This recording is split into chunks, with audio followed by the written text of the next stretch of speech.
अस्सलामुअलैकुम, आप देख रहे हैं नया दिन। मैं हूं आपके साथ मोहम्मद शुएब और मैं हूं किरण आफ्ताब। और खबरें होंगी बाद में, पहले होगी एक छोटी सी बड़ी दिलचस्प खबर।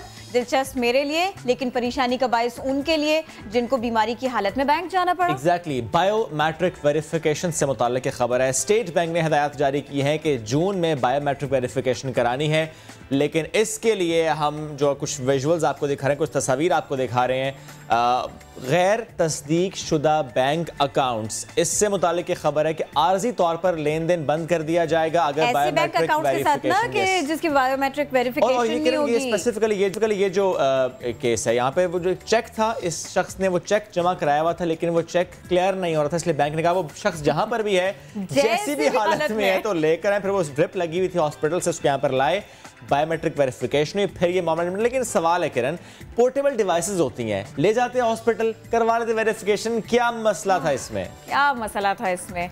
तो देखिए, उन्होंने उनके किसी मसले को कंसिडर ही नहीं किया। तो जो भी है, जैसा भी है, जहां भी है, जिस हाल में भी है, की बुनियाद पर उन्होंने बुला लिया और इनसे ये फरीजा अदा करने के लिए कह दिया। ये आ भी गए, थोड़ी सहूलत की जा सकती है। शुएब ठीक कह रहे हैं। वैसे अगर बात हो रही है तबीयत की खराबी की, थोड़ी परेशानी की, दिल की तकलीफ की, साथ में सियासी एक्टिविज्म की, तो फिर किसका नाम जहन में आता है? नवाज शरीफ साहब का या कोट लखपत जेल का? दोनों और अगर कोई जेल में है और उसकी तबीयत भी ख़राब है तो उसके लिए तो बहुत इंपॉर्टेंट है मुलाकातें, लेकिन मुलाकातें महदूद होंगी। कोट लखपत जेल में नवाज शरीफ से मुलाकात का दिन है आज, लेकिन फैमिली के अलावा क्यों किरण? किसी और को मिलने की इजाजत नहीं होगी। जिनको नहीं दे रहे इजाजत वो भी यही पूछ रहे हैं सब पूछ रहे हैं, क्यों है, ऐसा क्यों है? तो भाई आज जो भी कुछ होगा इस सिलसिले में ये सारी गहमा-गहमी आपको दिखाएंगे। वैसे इस बात के बाद कि बहुत ज्यादा लोग मुलाकात को नहीं जा सकेंगे, गहमा-गहमी कम होगी, कम से कम मुलाकातें भी कम होंगी, ऐसा होगा। खैर, बहुत शोर था, ऐसा लगा कि सिमट गया। ऊंची ऊंची लहरें थी, ये थम सी गई, समुंदर एकदम खामोश सा हो गया। आप वायु की बातें कर रही हैं? कुछ ऐसा लग रहा है। नहीं, वायु तो गुजर गया। अगर आला हैवानों की बात की जाए ना तो ऐसे ही लग रहा है। भाई हुआ कुछ यूं कि जब स्पीकर साहब ने, असद कैसर साहब ने ये बताया कि असेंबली में कुछ ऐसे मामलात हैं जिसमें वो अपना किरदार अदा कर सकते हैं, कुछ ऐसी बातें हैं कि जिनको किया जा सकता है, तब ये हुआ जानबदार स्पीकर को शहबाज शरीफ ने बगैर रगले कह दिया। बड़ा अच्छा मोमेंट आ गया। और ये बड़ा अच्छा मोमेंट ये भी था जब शहबाज शरीफ सब तकरीर कर रहे थे और उन्होंने कहा कि मिसाके मईशत करने के लिए हम तैयार हैं। उन्होंने कहा तो अभी भी हो सकती है, ये अभी भी हो सकता है। अच्छा, वैसे मैंने बिल्कुल क्विकली बता दूं आपको, आज सेनेट और कौमी असेंबली इजलास होंगे। जरदारी साहब और साद रफीक के प्रोडक्शन ऑर्डर्स जारी किए जा चुके हैं। ये दोनों आज इजलास में शिरकत करेंगे। इसके अलावा प्रोडक्शन ऑर्डर पर बिलावल भुट्टो जरदारी ने MQM के किरदार की तारीफ की, बड़ा अच्छा सा ट्वीट किया। और जब उनसे किसी मौके पर बात की गई तो उन्होंने कहा कि एक और वजारत मिल गई आपको, बड़ा भाई मुबारक हो। तो ट्वीट अच्छा था, लेकिन बात की तो थोड़ा सा तंज किया उन्होंने। चीफ जस्टिस साहब की भी बात मैं आपको क्विकली बता देती हूँ। ऐसा लगा कि पाकिस्तानी आवाम की वो तर्जुमानी की उन्होंने कहा कि आजकल हर तरफ से मायूस कुन खबरें ही सुनने को मिल रही हैं, वो चाहे आला ऐवान हो या फिर मईशत का मैदान हो। तो हमारे दिलों की बात जो है ना, वो कहीं ना कहीं से कोई कितना झगड़ा करे सामने आ जाती है। Exactly. Anyways, नया दिन की टॉप स्टोरीज का वक्त हुआ चाहता है। जरा तो है कि 2 घंटों में आज नए मौजूद क्या है, नए मेहमान कौन है, जिनसे आज हम आपकी मुलाकात कराएंगे।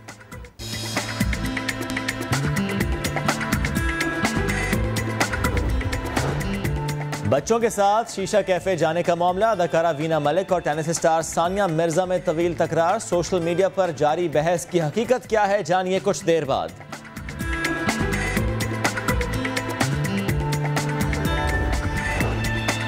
कराची के अमजद अली सबके लिए मिसाल, बच्चियों को पढ़ाने पर लोगों ने मजाक बनाया, लेकिन अमजद अली ने बेटियों को तालीम के जेवर से आरास्ता कराया। नामवर यूनिवर्सिटी में स्कॉलरशिप पर तालीम हासिल करने वाली बेटी और रिक्शा ड्राइवर वालिद से होगी आज नया दिन में बात। आसाब कमजोर लेकिन लाहौर के उमर जलाल की सलाहियतें लाजवाब, माजूरी के बावजूद पेंटिंग्स बनाकर सबको हैरान कर दिया। उमर वजीर आजम को भी बतौर तोहफा पेंटिंग देने का ख्वाहिशमंद।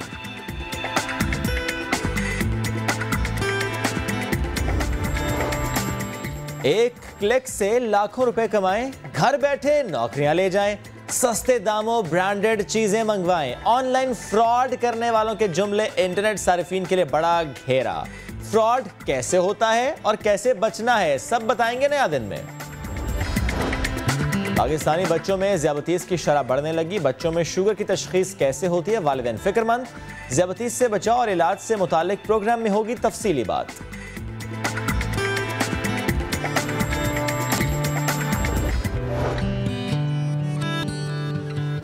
नया दिन में खुशामदीद। और किरण, पहली स्टोरी कहा तो ये जा रहा है कि इस सांप से मतलब, लेकिन मैं चाहता था हम अगली स्टोरी पे जाएं। हम यूरोपीय मुल्क की बात करें, ये मेरी ख्वाहिश है। कर लें कि हम नेक्स्ट स्टोरी की आज पहले बात करें यूरोपीय मुल्क। कहती है आप जो है ना इब्तिदा में डरा रहे हैं मुझे। एक्चुअली किरण, वो मोटरसाइकिल सवार, इसको तेज रफ्तारी बड़ी भारी पड़ गई और जल्दबाजी में रेलवे फाटक से टकरा गया। वीडियो आपको दिखाते हैं जिसमें देखा जा सकता है कि ट्रेन की आमद से कबल रेलवे फाटक जैसे ही बंद हुआ तो मोटरसाइकिल सवार तेज रफ्तारी के बायस खुद को रोक नहीं सका और सीधा इस फाटक से टकरा गया। लेकिन खुशकिस्मती से जो फौरन फाटक पर मौजूद शख्स पहुंचा और मोटरसाइकिल सवार को पटरी से हटाया। यही नहीं, ट्रेन ड्राइवर ने भी दूर से मोटरसाइकिल सवार को देखकर ट्रेन की रफ्तार आहिस्ता की और फाटक पर पहुंचकर ट्रेन रोक ली। बहुत अनयूजुअल बात है, ट्रेन की रफ्तार उन्होंने बिल्कुल कंट्रोल कर लिया और रोक भी लिया, वरना ऐसा कम देखने को मिलता है और हादसे हो जाते हैं। मेरे पास कुछ और वीडियोस भी हैं, कुछ और खबरें भी हैं, लेकिन पहले ज़रा हम कुछ सियासी मौसम की बात कर लेते हैं। बदलता है रंग आसमां कैसे कैसे, लॉकडाउन की बातें की जाती थी पाकिस्तान तहरीक इंसाफ की जानिब से। अब जब वो हुकूमत में आए हैं तो मुखालिफिन इसी तरह की बात कर रहे हैं, लॉकडाउन की धमकियां दे रहे हैं। अपोजिशन जमातों ने वफाकी बजट को अवाम और कारोबार दुश्मन करार दिया, मुस्तरद कर दिया। तो हुकूमत के लिए बजट मंजूर कराना एक चैलेंज सा बन गया था। अपोजिशन के सख्त एहतजाज के बाद हुकूमत ने इत्तेहादी जमात MQM को वजारत भी दी, लेकिन लगता है कि अपोजिशन का दबाव कम नहीं हो रहा। गुज़िश्ता रोज़ मौलाना फजलुर रहमान ने तब्दीली सरकार की हुक्मरानी तस्लीम करने से ही इनकार कर दिया। इस्लामाबाद लॉकडाउन ऐसी धमकी दी और कहा कि लॉकडाउन के लिए कमेटी भी बना दी है, तैयारी पूरी है। यही नहीं, वालिद की असीरी के बाद मुसलसल जारहाना बयानात देने वाली मरियम नवाज भी हुकूमत पर बरस पड़ी। बोली बिलावल के साथ इन हाउस तब्दीली और नया चेयरमैन सेनेट लाने के मामलात पर बातचीत हो रही है। इस सब पर बात करेंगे। हमें ज्वाइन कर रहे हैं फवाद चौधरी साहब। फवाद साहब, बहुत शुक्रिया। मैं सबसे पहले मरियम नवाज की स्टेटमेंट पर आपसे कमेंट चाहूँगा। बहुत से तहकीकी इदारे हैं, तहकीकाती इदारे हैं मुल्क में, तो फिर कमीशन बनाना, ये उनका कमेंट है, ये उनका सवाल है। तो जो कमीशन है वो भी 1952 का इंक्वायरीज ऑफ कमीशन एक्ट है, ये उन्हीं इदारों में से है जिनकी तरफ उन्होंने इशारा किया है और उसी कानून के मुताबिक जो है वो कमीशन बना है। और जाहिर है लोगों को पता होना चाहिए कि 6 ट्रिलियन हमारा कर्जा था 2008 में जब जरदारी साहब ने इक़्तिदार संभाला। 2018 में जब नवाज शरीफ गए ये कर्जा बढ़कर 30 ट्रिलियन हो चुका था। तो सवाल ये है कि 10 पहले अगर आप 6 ट्रिलियन में देखें तो पाकिस्तान ने क्या क्या किया। हमने इस्लामाबाद का शहर बनाया, हमने मंगला बनाया, हमने तरबेला बनाया, हमने अपनी पूरी फौज नई खड़ी की, हमने अपनी मिलिट्री बेसिस बनाई, हमने मोटरवे बना ली, हमने क्या कुछ उनमें जो है हमने अपना स्पेस प्रोग्राम बनाया, हमने बेशुमार अपने इदारे कायम किए। ये पहले 6 ट्रिलियन में हमने किया। इन 10 सालों में हमने 24 ट्रिलियन कर्जा लिया। सवाल ये है ये 24 ट्रिलियन किधर गया, इस कर्जे के हमने क्या किया। ये अहम बातें हैं, ये अहम बातें हैं फवाद चौधरी साहब। लेकिन अगर ये कहा जाए कि 10 साल के कर्जों की तहकीकात होनी है तो वक्त कितना लगेगा इस तहकीकात के मुकम्मल होने में? और साथ में ये कमेंट भी कीजिएगा कि 10 साल ही क्यों, 15 साल क्यों नहीं, 18 साल क्यों नहीं, उससे पहले वाली एक हुकूमत और क्यों नहीं? आपने गौर से तारीखों पे गौर नहीं किया ना। पिछले जो पाकिस्तान के पहले 60 साल थे या 62 साल थे, 2008 तक हमारा कुल कर्जा था 6 ट्रिलियन। 2008 से लेके 2018 तक यानी 10 सालों में हमने कर्जा लिया 24 ट्रिलियन। तो पिछली हुकूमतों को इसलिए शामिल नहीं किया कि वो तो 6 ट्रिलियन का कर्जा टोटल लिया था, जिसमें मैंने आपको बताया जो चीजें हमने बनाई वो हमें पता है। ये 24 ट्रिलियन जो हमने लिया आखिर ये किधर गया? सिर्फ एक साहब शहबाज शरीफ साहब ने 11 ट्रिलियन रुपया पंजाब में खर्च किया है। मुराद अली शाह और कायम अली शाह ने तकरीबन 8 ट्रिलियन रुपया सिंध में खर्च किया है। ये पैसे कहाँ गए? कम से कम नजर तो आते हैं, इसलिए आपने ये हिसाब लगाया। और केपी के 5 साल, उसमें उसका हिसाब भी होगा? बिल्कुल उसका भी हिसाब होगा।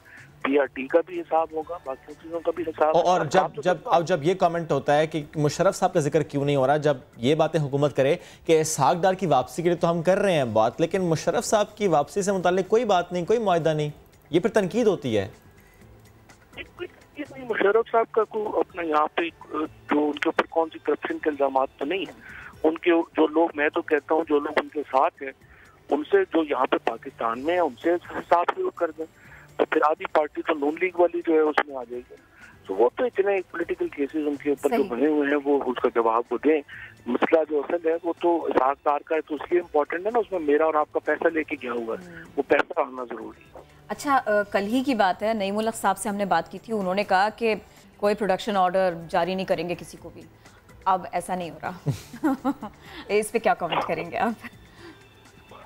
नहीं, ये तो स्पीकर का प्रेरोगेटिव है, ये नईमुल हक साहब या मैं या कोई और तो नहीं बता सकता। स्पीकर साहब का प्रेरोगेटिव है, उन्होंने अपना इख्तियार इस्तेमाल किया है, उनका पूरा हक है। तो स्पीकर साहब पर कोई दबाव नहीं था?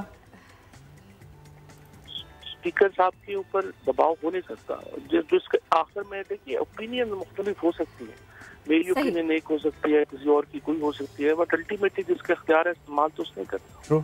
अच्छा, अब जो तनकीद हो रही है ना, अब जो लोग बात कर रहे हैं वो ये है कि अच्छा, इस सारी गुफ्तगू का, बहस का और एक दूसरे के सामने आके शोर करने का मकसद ये था कि PM को तकरीर करने दी जाती और अपोजिशन को प्रोडक्शन ऑर्डर मिल जाते जिन लोगों के लिए वो चाह रहे थे। लुब-ए-लुबाब बस यही है, इसके अलावा मजीद कुछ आप लोगों ने सोचा हुआ नहीं था।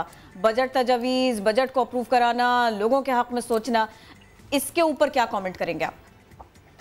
हाँ, ये तो अपोजिशन की तरफ आप सवाल करेगी, बिकॉज उनका क्या है ये कहना कि देखें टैक्स लग गए हैं, ये कीमतें बढ़ गई हैं, ये हो गया वो हो गया, ये तो कहना आसान है। सवाल तो ये है कि आपने पिछला जो कर्जा लिया 24 बिलियन, आपने $10 बिलियन इस साल वापस करने हैं।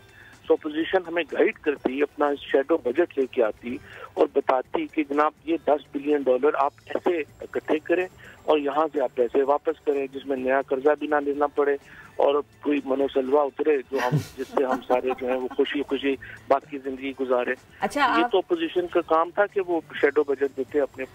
इतने तहम्मुल से आप बात कर रहे हैं, आप इतने तहम्मुल से बात सुनते नहीं है। एक तनकीद आप पे ये भी की गई, दूसरे ये कि बड़ी बड़ी एग्जांपल्स है, नैंसी पेलोसी की एग्जांपल है, 8 घंटे तवील उनकी गुफ्तगू रही, वो सुनी गई, 4 घंटे, 2 घंटे, 6 घंटे, आप इसमें घबरा गए, परेशान हो गए? नहीं, परेशान नहीं हो गए, बोर हो गए। आप देखिए टॉर्चर की बात होती है। अच्छा फवाद साहब, मैं जरूर यहाँ कमेंट करूंगा।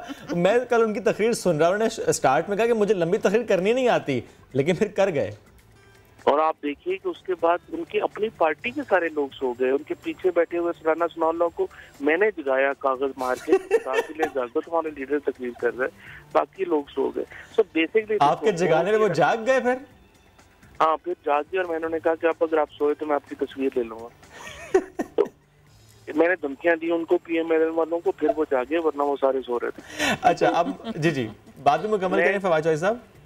जी, मैं सिर्फ ये कह रहा हूँ कि देखिए असल मसला ये है कि ये जो असेंबली का इजलास होता है, इस पे मेरा और आपका पैसा चल रहा है, हमारा पैसा लग रहा है।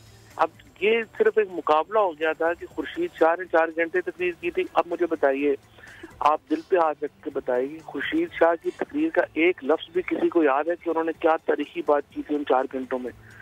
सवाल ये होता है कि जब आप फ्लोर ऑफ द हाउस के ऊपर हैं, तो आप लोगों के पैसों के बेसिकली आपने देना है, आपने लोगों की तरफ जवाब दें। तो ये बिल्कुल ये नहीं है कि आप 4 घंटे बोले गए। तो अब देखते हैं, मैंने ये अमेंडमेंट मूव की है, इंशाल्लाह बेहतर हो जाएगा। बेहतर हो जाएगा। अच्छा, मैं थोड़ा सा ना आपको कुछ याद दिलाती हूँ। शेडो बजट नवाज शरीफ साहब की हुकूमत थी तो आप लोगों ने भी पेश किया था। अब जो बजट है उसके लिए ये कहा जा रहा है कि ये तो बिल्कुल ही ना हकीकत से दूर है, इसको तो करना, थोड़ा सा इम्प्लीमेंट कराना भी बहुत मुश्किल है। गो के अब ऐसा लगता है कि आप लोगों के लिए थोड़ी सहूलत हुई है। तो ये शेडो बजट से लेके तो जो बजट अब है हुकूमत के पास है, इसका सफ़र मुझे इसके बारे में बताइए। देखिए बेसिकली तो देखिए ना, बड़ी सिंपल बात है।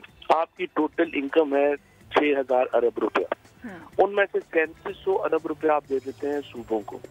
बाकी उसमें से जो आपका पैसा बचता है वो आपने 2000 अरब रुपया देना होता है अपना, आपका जो सूद की अदायगी है। और तकरीबन 1700 अरब रुपये आप देते हैं डिफेंस को। उसके बाद वफाकी हुकूमत जब शुरू करती है तो आप तकरीबन -600। ठीक है, फवाद चौधरी साहब बहुत शुक्रिया, साथ आप मौजूद थे। इस वक्त नून लीगी रहनुमा माइजा हमीद हमें ज्वाइन कर चुके हैं। माइजा साहिबा बहुत शुक्रिया। कल की शहबाज शरीफ साहब की तकरीर, उसमें कुछ जुमले उस पर हम बात करना चाह रहे थे। स्पेसिफिकली अगर वो ये कहते हैं कि हम मिसाक मईशत की तरफ कदम बढ़ाना चाहते हैं, ये तो एक अच्छा स्टेप आपकी जमात लेना चाह रही है, वाकई सीरियस भी है या it was just a sentence और अ कॉमेंट? बिस्मिल्लाहिर्रहमानिर्रहीम। फर्स्ट ऑफ ऑल तो मैं बात करना चाहूँगी कि आज मियां मोहम्मद नवाज शरीफ की मुलाकात का दिन होता है और पंजाब हुकूमत इतना थ्रेटन फील करती है कि PMLN के लोगों को रोका गया है कि उनसे मुलाकात नहीं कर सकते। ये कहाँ का जो है लॉ है। तो माइजा साहिबा, उनकी फैमिली की तरफ से तो बार बार कहा जाता है कि उनकी तबीयत नहीं ठीक। जब इतने देखें, बात ये है कि जुमेरात को मुलाकात का दिन है और मियां मोहम्मद नवाज शरीफ को मिलने का हमारा पूरा हक। तो माइजा साहिबा, आपको लगता है उनकी तबीयत बिल्कुल ठीक है? जब भी कोई मुलाकात करने जाए, चाहे वो रहनुमा जाए, तो वो सही है, वो उनके लिए सही है? देखिए, आई फील दैट एक मरीज जो होता है उसको अगर मुलाकात उनसे होए तो ही फील्स बेटर। और अगर वो जुमेरात का दिन इंतजार कर रहे होते हैं, नहीं, लेकिन माइजा साहिबा, एक पेशेंट अगर हॉस्पिटल में हो और अगर हॉस्पिटल वाले कहें कि मुलाकात ना की जाए, तो वो तो बेहतरी के लिए होता है पेशेंट के। आप खुद कहते हैं वो बीमार है, फिर क्यों? मैं आपको बता रही हूँ ना, इसका बीमारी से कोई ताल्लुक नहीं। कल इमरान खान साहब गए हैं, पंजाब हुकूमत को ऑर्डर करके आए हैं कि वहाँ पे मुलाकात नहीं होनी चाहिए। बात सीधी सी है, ये जो इंतकामी सियासत हो रही है, कभी प्रोडक्शन ऑर्डर्स पे इंतकामी सियासत होती है, कभी मुलाकात ना होने पे इंतकामी सियासत होती है। ये एक फासिस्ट हुकूमत ही कर सकती है और हम इस चीज को कंडेम करते हैं क्योंकि ये एक कैदी का भी राइट है और हमारा भी राइट है कि हम अपने लीडर को मिलें। ठीक है, अच्छा, अब ये तो एक मामला हुआ, इस पर आपने कमेंट किया। अब ज़रा ये बताइएगा, अब तो प्रोडक्शन ऑर्डर भी आ गए, सिचुएशन थोड़ी सी उसमें सहूलत सी हम देख रहे हैं, आप इसको कैसे देखती हैं? बहुत सारे लोग ये तनकीद कर रहे हैं कि अब अपोजिशन का गुस्सा जो है ना वो ठंडा हो गया, अब वो इंटेंसिटी नहीं रहेगी। जो कुछ भी आप कह रहे थे, जैसा आप प्लान कर रहे थे, या ये इसके बरखिलाफ आप लोगों ने जो प्लान किया था आप लोग उसी पर चलेंगे, क्या क्या करेंगे? मैं एक बार बताती हूँ कि प्लान हमने कुछ नहीं किया था। प्लान जो हुकूमत है उसने किया था कि वो ऑपोजिशन लीडर की स्पीच नहीं होने देंगे, जिसकी वजह से जो है हाउस चल नहीं रहा था। ऑपोजिशन लीडर की स्पीच हो गई है और हम जो है इस चीज़ को ऑब्वियसली इनकरेज करते हैं कि जो ऑपोजिशन है और जो गवर्नमेंट है वो डिबेट करे बजट को, लेकिन इससे ये हमें बजट एक्सेप्टेबल नहीं है। हम अपनी पूरी कोशिश करेंगे कि इस बजट को एक्सेप्ट ना होने दें, क्योंकि ये बजट जो है, जो अवाम दुश्मन बजट है, जो IMF का बजट है, ये जब 30 जून के बाद जब अवाम के ऊपर इम्पोज होगा तो अवाम का जो है वो खून चूसेगा और पता चल जाएगा माइजा साहिबा, क्या हालात। जी माइजा साहिबा, अगर सिचुएशन यही है, आमदनी ऐसे ही है, सारे हालात ऐसे ही हैं, एक शेडो बजट आप बना दें, आप बता दें कि अच्छा ऐसा बजट पेश कर दें, क्यों नहीं कर देती पाकिस्तान मुस्लिम लीग नवाज? या कुछ प्रपोजल थी ऑपोजिशन लीडर ने, जिसमें उन्होंने कहा था कि मिनिमम तनख्वाह जो है वो 20,000 करनी चाहिए और 1 लाख से ऊपर 1 लाख जिनकी तनख्वाह उन पे टैक्स नहीं होना चाहिए। लेकिन ये हुकूमत जो है, जो इनका एटीट्यूड है और जो इनके हालात हैं, जिस तरह आपको स्टॉक एक्सचेंज के हालात का पता है, आपको महंगाई के हालात का पता है, आपको ये भी पता है कि जो अभी जो इन्होंने टैक्स जो है, इनडायरेक्ट टैक्स जो लगाया है, मुझे नहीं लगता कि ये लोग किसी की सजेशन सुनेंगे। और अगर ये नहीं सुनेंगे, okay, that is the reason कि फिर सजेशन सही सजेशन नहीं दी जा रही। आप ये बता दें, जब TORs पहले तय होते हैं, इजलास से पहले तय हो जाते हैं, कौन बोलेगा पहले, कौन बोलेगा बाद में, फिर हंगामा खेज इजलास क्यों होता है? फिर किसी को बोलने क्यों नहीं दिया जाता जब पहले से मामला तय होते हैं मीटिंग में? क्योंकि इमरान खान साहब अपने लाडलों को और अपने जो MNAs हैं उनको इंस्ट्रक्शंस देते हैं, और आपने ये हेडलाइंस में भी चलाया है और मीडिया पे खबर भी चली है कि वो इंस्ट्रक्शन देते हैं कि आपने किसी ऑपोजिशन के मेंबर को बात नहीं करने देनी, और आपने उन्हें जो है वो मुंह तोड़ जवाब देने। बात ये है कि देखिए, अगर गवर्नमेंट का ये रवैया हो कि हर ऑपोजिशन का जो ऑपोजिशन ने तनकीद करनी है उसको बर्दाश्त ना किया जाए और उसका मुंह तोड़ जवाब दिया जाए, इस तरह हाउस नहीं चलते। ये चीजें हमारी तरफ से नहीं हो रही। जब हम हुकूमत में थे तो हम खामोशी से तरीके से जो है, क्योंकि बहरहाल हुकूमत का काम है सुनना, तनकीद सुनना, क्योंकि ऑपोजिशन तनकीद करती है। Thank you so very much Maiza, आप साथ मौजूद थी और आपका मौक़िफ़ भी आ गया। एनीवेज, अब किरण जरा आगे बढ़ते हैं और हमने आपको बताया था कि अम्मी वॉर्स, इसके बारे में बताया था। बाजी वॉर्स से अम्मी वॉर्स के, बाजी वॉर्स के, भाभी नंद वॉर्स के, कुछ भी के, मामला यही था। वीना मलिक और सानिया, शोएब मलिक की एहलिया, भारतीय टेनिस स्टार सोशल मीडिया पर आमने सामने आ गई थी। पाकिस्तान मैच क्या हारा, ये एक नया किस्सा था जो खुल गया था। एग्जैक्टली, ट्वीट दर ट्वीट और डिलीट ट्वीट ऐसा भी कुछ हुआ था। एनीवेज, इस जंग में और लोग भी कूदे थे। मामला स्टार्ट हुआ था वीना मलिक की तरफ से। उन्होंने सानिया को ट्वीट किया था, उनको टैग करके ट्वीट किया था कि एथलीट के लिए मुनासिब नहीं है जंक फूड और इस तरह शीशा कैफ़े में जाना मुनासिब नहीं है। खैर एनीवेज, वीना मलिक से हमारी टीम मेंबर है, उन्होंने गुफ्तगू की है, वो आपके सामने रखते हैं। सोशल मीडिया का मीडियम है जिस पे कोई भी सेलिब्रिटी या आम लोग अपने वो वाले थॉट्स डालते हैं जो कि इतने पर्सनल या प्राइवेट नहीं होते हैं। हम तमाम वहाँ पे वो वाले थॉट्स डालते हैं जिनके बारे में हमारा ये ख्याल होता है कि इसको दुनिया जाने, इसके ऊपर बात करे। जब सबसे पहला ट्वीट आया सबसे पहले तो सानिया मिर्ज़ा की तरफ से, क्योंकि उनकी प्रिवेसी का ख्याल नहीं रखा जा रहा। तो सबसे पहले तो मैं ये सोच रही थी कि अगर आप इतनी प्राइवेट हैं तो आपको इंडोर्स रहना चाहिए। जब आप एक बंच ऑफ प्लेयर्स के साथ, वैसे तो मुझे इस बात से कोई फ़र्क नहीं पड़ता चाहे वो 10 आदमियों की बजाय 20 के साथ घूमें, चाहे वो अपने बच्चे को शीशा बार की बजाय बार में ले जाएं। She is the mother, she knows better, ये उनकी ज़ाती ज़िंदगी है। मगर उन्होंने प्रिवेसी के लिए कंप्लेन की, तो आप जब लोगों के साथ, बंच ऑफ एथलीट्स के साथ एक शीशा बार में घूमेंगी तो जाहिर बात है हर एक के हाथ में स्मार्टफोन है, वो आपकी तस्वीरें बनाएंगे। So you should not complain. जिन चीज़ों को आप पर्सनल और प्राइवेट रखना चाहते हैं उनको फिर आप इंडोर्स में रखते हैं। उसके बाद जो सबसे इम्पॉर्टेंट बात थी वो ये कि आप एक सेलिब्रिटी हैं और जब आप अपनी कोई चीज़ सोशल मीडिया पे पोस्ट करती हैं, उसके बारे में बात करती हैं, तो लोग भी ज़ाहिर बात है उसके ऊपर बात करते हैं। माई ओनली कंसर्न वॉज कि being an athlete and being a mother, if you are taking your child to a shisha bar, so that means you are encouraging other mothers कि वो भी बच्चों को शीशा बार लेके जाएँ। So it was just a simple question. मैंने उनसे पूछा कि isn't it like dangerous for the health of the baby? So I was expecting some very sensible answer from her कि why she took the child to a shisha bar. लेकिन it turned so ugly when she straight away attacked my personal life and that too involving my career choices.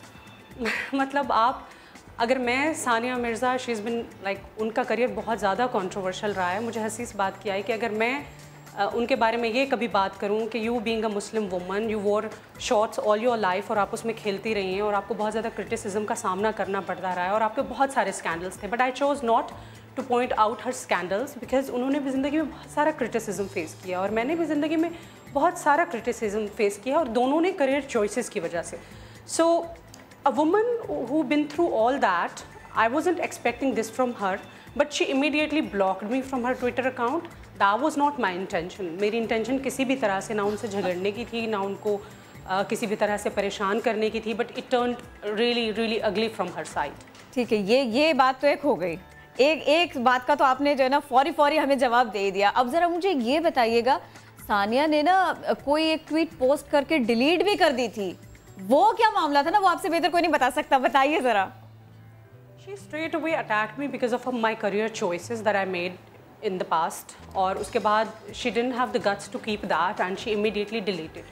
मुझे लगता है कि being a celebrity and being somebody जिसको लोग follow करते हैं, ज़ाहिर बात है आप कोई बात करेंगे और आप चाहे वो कुछ सेकंड्स के लिए भी छोड़ें तो लोग तो उसका स्क्रीनशॉट ले लेते हैं। तो I think rather than rational तरीके से आप ट्विटर को इस्तेमाल करें, सोशल मीडिया को इस्तेमाल करें, मुझे लगता है कि आप थोड़ा सेकंड थॉट दे के और आपको सोच के बात करनी चाहिए कि कल को अगर आपसे कोई पूछेगा तो क्या आप इसको सेकंड कर सकेंगे, आप इस स्टेटमेंट के साथ खड़े हो सकेंगे। But I think she got really upset, she got really rational और उन्होंने ट्वीट किया और उसके बाद she immediately deleted. But that's okay. ज़िंदगी में बहुत सारी चीज़ें होती हैं, ज़ाती ज़िंदगी में sometime you go through a lot. I don't know what was going through her personal life, I have no idea, but she immediately deleted. But मुझे लगता है कि उन्होंने अगर वो ट्वीट किया था तो उनको डिलीट नहीं करना चाहिए था बाद में, but anyway people got the screenshots. Veena, बात कुछ ना समझ में नहीं आई। मतलब आप तो बस इतना ही था ना कि सानिया मिर्जा को बच्चों से मुतालिक मशवरे दे रही थी, सिर्फ इसी ज़िम्न में बात कर रही थी। हाँ, मतलब शी वाज़न्ट श्योर। पहले उन्होंने ट्वीट किया कि मेरा बच्चा मेरे साथ था और लोगों ने मेरी प्राइवेसी का ख्याल नहीं रखा। So that was the question popped in सबके जहनों में कि how the 9 months old child, you know, even shisha bar people allowed to take the child in. So कोई ऐसी बात नहीं थी कि मैंने उनको कोई तंग करने के लिए या उनको परेशान करने के लिए सवाल पूछा। ये सवाल सबके जहनों में आया। So that is when I asked her कि isn't it dangerous for the, you know, health of the little child? So there was nothing, इस question के अंदर कोई भी ऐसी चीज़ नहीं थी जिसका मकसद कुछ भी और था। इसका मकसद सिर्फ ये था, me being a mother or like any other woman, I was just concerned. So in her next tweet, पहला tweet उन्होंने delete कर दिया और दूसरे tweet में उन्होंने कहा कि वो तो अपने बच्चे को लेके ही नहीं गई। So this is when it becomes like, first you admitted yourself, फिर मैंने आपसे सवाल पूछा तो आपने कहा नहीं। It's okay, she is the mother, she has all the, you know, rights and everything, she is the better judge कि उनके अपने बच्चों को कहाँ लेके जाना है। मगर जाहिर बात है, जब आप चीज़ें सोशल मीडिया पे बात किसी भी चीज़ के ऊपर करते हैं तो फिर you allow people and you invite people to talk about it. अच्छा, क्या जवाब दर जवाब, यानी ट्वीट फिर ट्वीट फिर ट्वीट, ये तरीका दुरुस्त है या एक सजेशन दे दी, एक बात कर दी और फिर यहीं पर स्टॉपेज हो जाए, ये दुरुस्त है? आई थिंक लोगों को बगैर किसी वजह के पर्सनल चीज़ों के ऊपर अटैक करना, उनकी करियर चॉइसेस के ऊपर अटैक करना, obviously that's not right. And मैंने भी ऐसा कुछ नहीं किया and I don't expect from anybody, but people do it.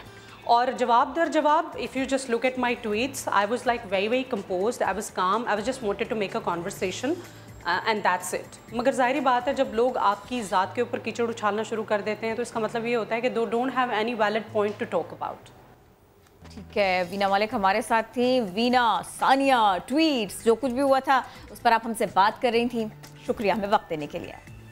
जरा बात करते हैं कौमी कप्तान सरफराज अहमद की, जिन पर तंजिया जुमले बरसाने वाले साबिक fast bowler Shoaib Akhtar team की फैमिलीज के दिफा में आगे आ चुके हैं। कौमी क्रिकेट टीम को भारत के खिलाफ बदतरीन शिकस्त के बाद फैंस की जानिब से शीशा कैफे में सैर सपाटों पर कौमी क्रिकेटर्स और उनकी फैमिलीज पर तनकीद का सिलसिला शुरू हुआ तो शोएब अख्तर आए और उन्हें डिफेंड किया। भारतीय मीडिया के मुताबिक रावलपिंडी एक्सप्रेस का यह कहना था कि टीम को शिकस्त खिलाड़ियों के नाकिस खेल के बायस हुई, फैमिलीज का इससे बहरहाल कोई ताल्लुक नहीं है। फैंस की सानिया मिर्जा और दीगर पर तनकीद बिला जवाज है। साबिक भारतीय क्रिकेटर वीरेंद्र सहवाग ने भी शोएब अख्तर की हाँ में हाँ मिलाई और कहा कि कामयाबी या नाकामी ये खेल का हिस्सा है। तो फैंस को तनकीद में एहतियात बरतनी चाहिए और ये जनरली कहा भी जा रहा है कि आप ज़रूर उनकी कारकर्दगी पर बात करें, बट तनकीद को उस लेवल पर ना ले जाएं, उनकी फैमिलीज़ को इन्वॉल्व ना करें या उस लेवल पर ना ले जाएं कि फिर आप कहें कि ये कोई नेक्स्ट लेवल पर ही आप पहुँच गए हैं।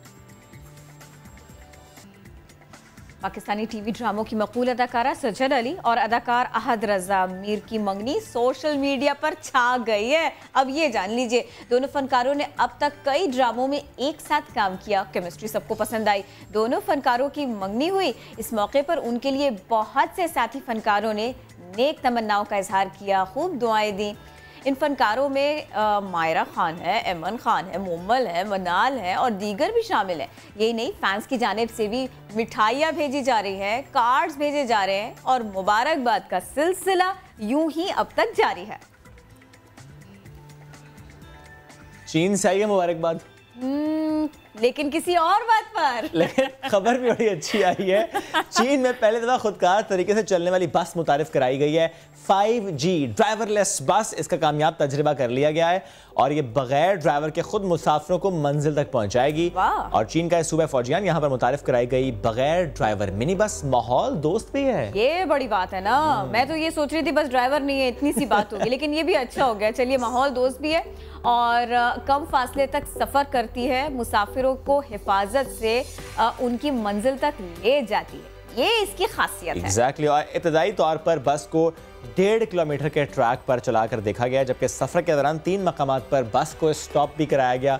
ये बस एक स्पेसिफिक रोड पर ना सिर्फ अपना सफ़र तय करेगी बल्कि इस दौरान रेडार सिस्टम, लेज़र और सेंसर, इसकी सपोर्ट से सड़क की सूरत हाल से लेकर बस की स्पीड हो, ब्रेक्स लगानी हो या ट्रैफिक लाइट्स को फॉलो करना हो, यानी तमाम जो मराहिल होते हैं सफ़र के दौरान उसको फॉलो करेगी। किरण, जस्ट इमेजिन सी पैक रूट, और ये बस अगर पाकिस्तान में चलना शुरू हो जाए, पता नहीं जिनको ड्राइव करने का शौक है गाड़ी खुद से, ये उनके लिए अच्छी नहीं है खबर। लेकिन चलें फैसलाबाद से खबर। यहाँ पर इलाका सिविल लाइन, यहाँ पर बैंक से 2,50,000 रुपये निकलवा कर निकलने वाला शहरी, इसको लूट लिया गया।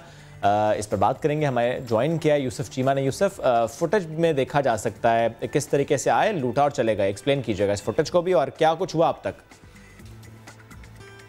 तकरीबन 2 रोज पहले ये मामला हुआ है और सीसीटीवी फुटेजेस जो हैं वो भी सामने आ चुकी हैं, जिनके अंदर वाज़ेह तौर पर देखा जा सकता है। और शहरी का भी यही मौक़िफ़ है कि वो जैसे ही बैंक से पैसे लेकर निकला है तो 2 मतलब स्टूडेंट की तरह के लड़के थे, बिल्कुल जिनके स्टूडेंट्स का हुलिया था, और उन्होंने बैंक से इनका पीछा करना शुरू किया। और पीछा करते हुए घर जाते हुए रास्ते में इनको रोक लिया और रोकने के साथ ही गन पॉइंट के ऊपर इनसे 2,25,000 जो है वहाँ मौका के ऊपर छीन लिया। छीनने के साथ जो है वहाँ से बासानी फायरिंग करते हुए फरार हो गए। तो हम पुलिस का जब इस हवाले से बात करने की कोशिश की गई तो उनका यही कहना है कि सीसीटीवी फुटेजेस का रिजल्ट जो है वो इतना फाइन नहीं होता, इतना अच्छा नहीं है, जिसके बाद हमें मुश्किलात होती हैं मुलजमान को पकड़ने की। ताहम अगर थोड़ा सा क्राइम के हवाले से बात की जाए तो रमजान के अंदर काफी ज्यादा जो है गश्त ड्यूटी ज्यादा थी, पेट्रोलिंग ज्यादा की जा रही थी, तो काफी हद तक कंट्रोल किया गया था। ताहम उसके बाद से, ईद के बाद से जराइम का ग्राफ जो है फैसलाबाद के अंदर दिन ब दिन बढ़ता चला जा रहा है। शहरी जो है वो भी इसी बात का अवेला करते हैं कि उनके किसी भी तरह की कोई रिकवरी भी सामने नहीं आ रही और ना ही मुलजमान जो है किसी तरह से गिरफ्तार होते नजर आ रहे हैं। शुक्रिया यूसुफ, आपने अपडेट किया। मैं आपकी मुलाकात करवाती हूँ अब लाजवाब भाइयों से। कम उम्र है, बड़े बड़ों को टक्कर देने के लिए पूरी तरह तैयार है। लाहौर के अहमद और मोहम्मद कम उम्री में गिटार प्ले करते हैं, ड्रम प्ले करते हैं और ऐसी महारत से करते हैं कि देखने वाला देखता रह जाए। दोनों भाई 6 साल से अपना म्यूजिक बैंड चला रहे हैं। तहमीना अहमद उनके पास गई, उनसे बात की, आप भी देखिए। Everybody gets tired sometimes, you know. What else can you do when I'm feeling low? So take a deep breath and let it go. You shouldn't be drowning on your own. And if you feel you're sinking, I will jump right over into cold water for you. And all the time it take us into different places, I will still be patient with you. And I hope you know I won't let go. I'll be your lifeline tonight. I won't let go. जब हम अपने बाबा को देखते थे, वो मतलब जब वो जाते थे और फिर हम अपने बाबा को देखते थे, हम हमेशा उनके साथ होते थे। तो वो जैम कर रहे थे पूरे, मतलब फ्रेंड्स के, मतलब उनके जो स्टूडेंट्स थे और फ्रेंड्स थे उनके साथ जैम करते होते थे। तो हम बैठे होते थे, फिर वहाँ से शौक़ पैदा हुआ, फिर बाबा ने सिखाया और फिर जब हमें अच्छा लगा, मतलब डिफरेंट चीज़ लगी, तो फिर बाबा ने हमें सिखाया और फिर सब कुछ ऐसे, मतलब फिर उन्हें पहले सिखाया कॉर्ड्स क्या है, सारा कुछ माइनर, ये सारा कुछ।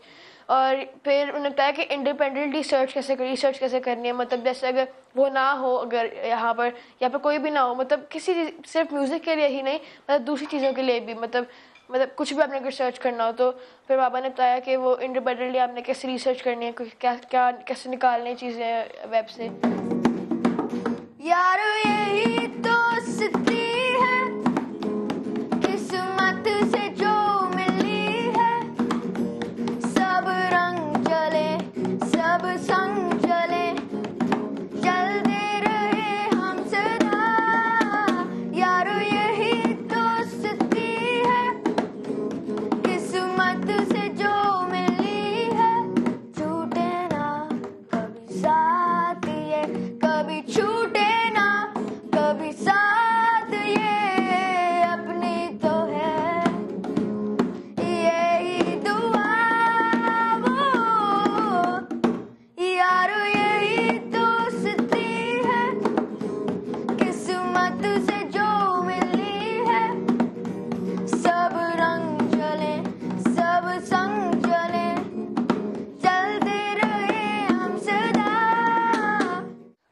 सबसे ज़्यादा तो मुझे शौक वेस्टर्न म्यूज़िक का है। उसमें बहुत से मुझे बैंड अच्छे लगते हैं और ऐसे ये आजकल ये टीनेज बॉयज़ भी हैं वेस्टर्न में, ऐसे जस्टिन बीबर हो गया, Why Don't We, One Direction, ये लोग वेस्टर्न में ये टाइप ऑफ टीनेज वैसे पॉप जैसे म्यूज़िक ही बजाते हैं, वो उनमें वो अच्छे लगते हैं। रॉक और हैवी मेटल और जैज़ में से रॉक में वैसे मुझे अच्छे लगते हैं लेड ज़ेपलिन एक बैंड है, गन्स रोजेस भी बैंड है, निर्वाणा, और ये रॉक में लगते हैं। और हैवी मेटल में ये AC/DC, मेटालिका, डीप पर्पल और ब्लैक सैबथ और ऐसे ही चीज़ें। और जैसे अभी पाकिस्तान वाले बैंड जो है उसमें मुझे जुनून अच्छा लगता है, वाइटल साइंस अच्छे लगते हैं, स्ट्रिंग्स और ऐसे के।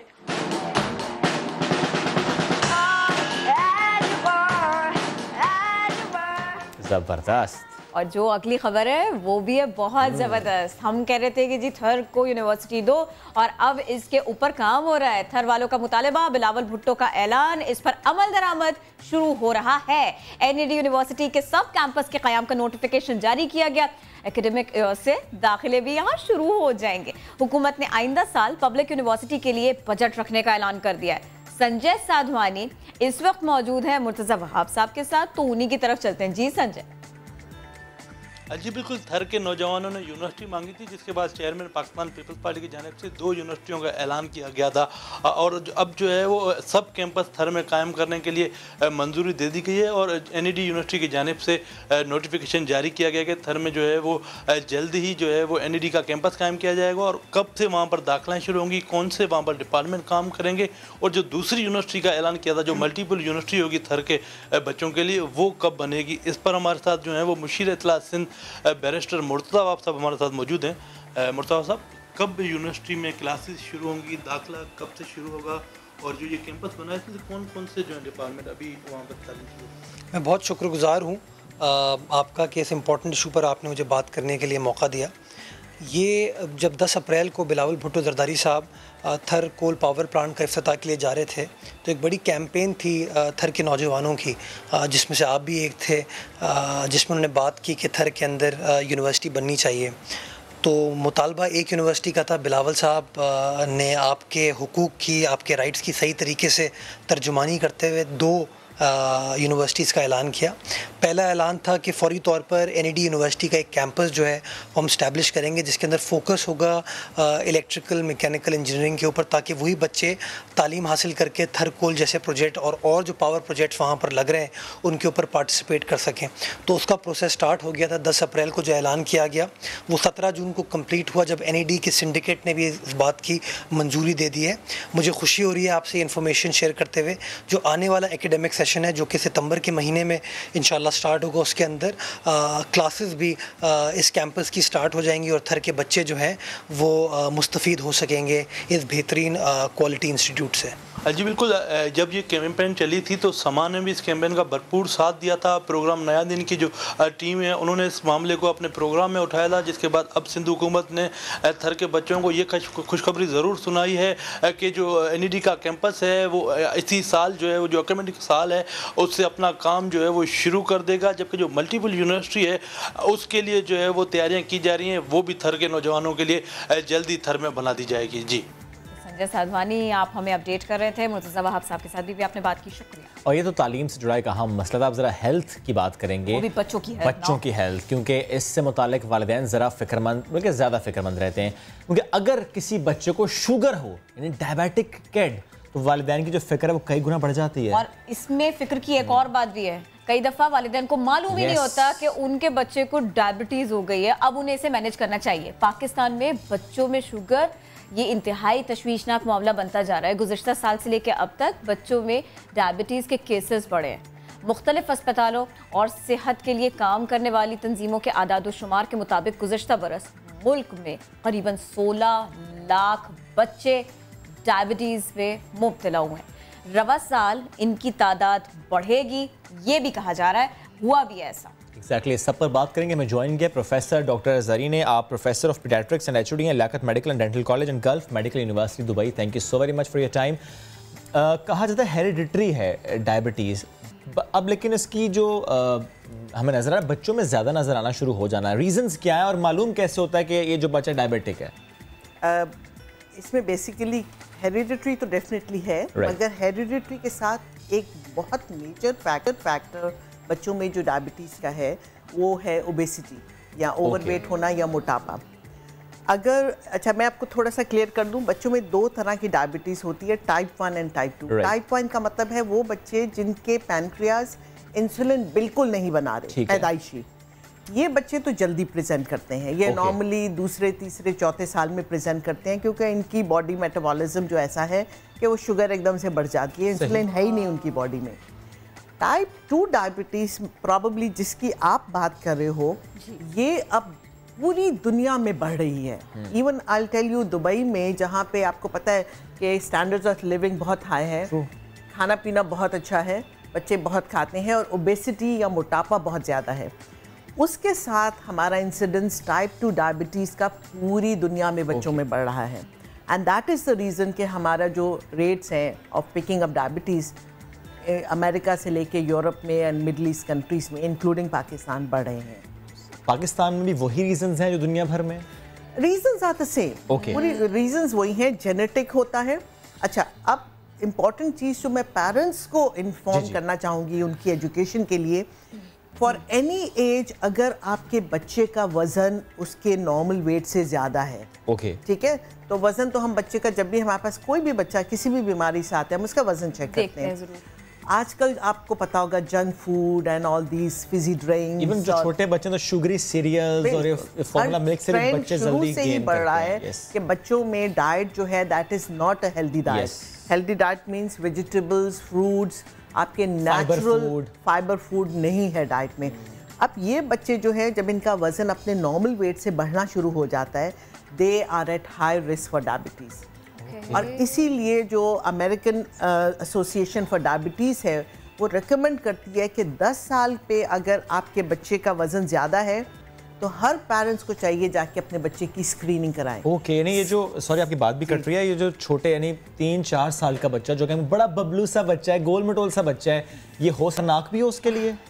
डेफिनेटली ये बहुत बड़ा रिस्क है डायबिटीज़ के लिए, बाद में ब्लड प्रेशर के लिए, इसके लिए, और जब वो और बड़ा हो जाएगा तो हार्ट प्रॉब्लम। और ये इकलौता साइन है या इसके अलावा भी सिम्टम्स हैं जिससे आप अंदाजा कर सकते हैं कि बच्चे को शुगर का प्रॉब्लम हो? हाँ जी, सिम्टम्स में कॉमनली अगर बच्चा पेशाब बहुत ज़्यादा कर रहा है, ठीक है, पानी बहुत ज़्यादा पी रहा है और उसके साथ उसका खाना पीना बहुत ज़्यादा है, खा बहुत रहा है मगर उसका वजन नहीं बढ़ा, ये साइंस अर्ली ऑनसेट या टाइप 1 डायबिटीज़ के हैं। तो माँ बाप को ख्याल रखना चाहिए कि अगर बच्चे की डाइट अच्छी है मगर वज़न नहीं बढ़ रहा और उसके साथ उसका पेशाब ज़्यादा है और पानी ज़्यादा पी रहा है। दूसरे, अगर उसको कोई इन्फेक्शंस हो रहे हैं और घड़ी घड़ी इन्फेक्शन हो रहा है, स्किन इन्फेक्शंस हैं, कोई फंगल इन्फेक्शंस हैं, यूरिन का इन्फेक्शन है और वो ठीक नहीं हो रहा, तो ये भी एक साइन है कि हो सकता है इसकी ब्लड शुगर हाई हो और चेक करना पड़ेगा कि इसको शुगर तो नहीं है, डायबिटीज़ नहीं है। पेरेंट्स को शुगर नहीं है, बच्चे को शुगर है, ऐसा भी है? ऐसा भी होता है? वेल,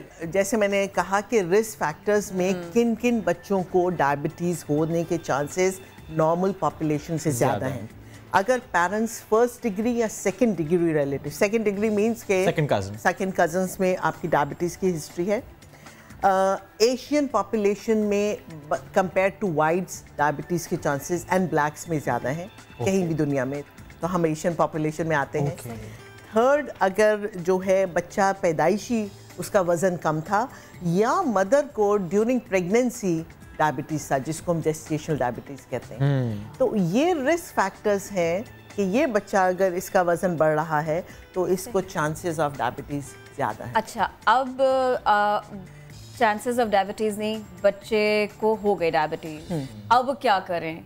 फिर क्या करें? पेरेंट्स किस तरह से उसका ख्याल करें, कैसे इसको मैनेज करें और कैसे अच्छे रिजल्ट्स मिल सकते हैं, बेटर रिजल्ट्स मिल सकते हैं, वो भी बताइए मैम। इसमें इट इज़ जो कंसेप्ट अब है मैनेजमेंट का, it should be family centred. खाली हमने बच्चे को ट्रीट नहीं करना है, क्योंकि उसकी पूरी, जिसको हम कहते हैं ना, लाइफस्टाइल को आपने मॉडिफाई करना है। उसकी डाइट, उसकी फिजिकल एक्टिविटी, उसका बेसिकली समटाइम्स उनको, जो बड़े बच्चे हैं 10-12 साल के, उनको भी साइकोलॉजिकल प्रॉब्लम्स वगैरह शुरू हो सकते हैं। So it's a multi disciplinary management. Right. Dietitian का इन्वॉल्वमेंट बहुत ज़रूरी है। Okay. तो अब हम बात कर रहे हैं उस बच्चे की जिसमें डायबिटीज़ कंफर्म हो गई है। Yes. डॉक्टर साहब ने कह दिया जी आपके बच्चे को शुगर है, या वो वाली है जो इंसुलिन लगाएगा जो कि शुरू में होती है टाइप 1, या ये वो डायबिटीज़ है जो टाइप 2 है जिसमें इंसुलिन की शुरू में ज़रूरत नहीं पड़ती, दवाइयों से कंट्रोल आ सकता है, प्लस डाइट एंड एक्सरसाइज। ठीक है, डाइट में एज आई सेड बिफोर कि डाइट के लिए डाइटिशियन की रेफरल बहुत ज़रूरी है, और वो डाइटिशियन जिसका डायबिटीज़ में एक्सपीरियंस है और बच्चों का एक्सपीरियंस है, that is very important.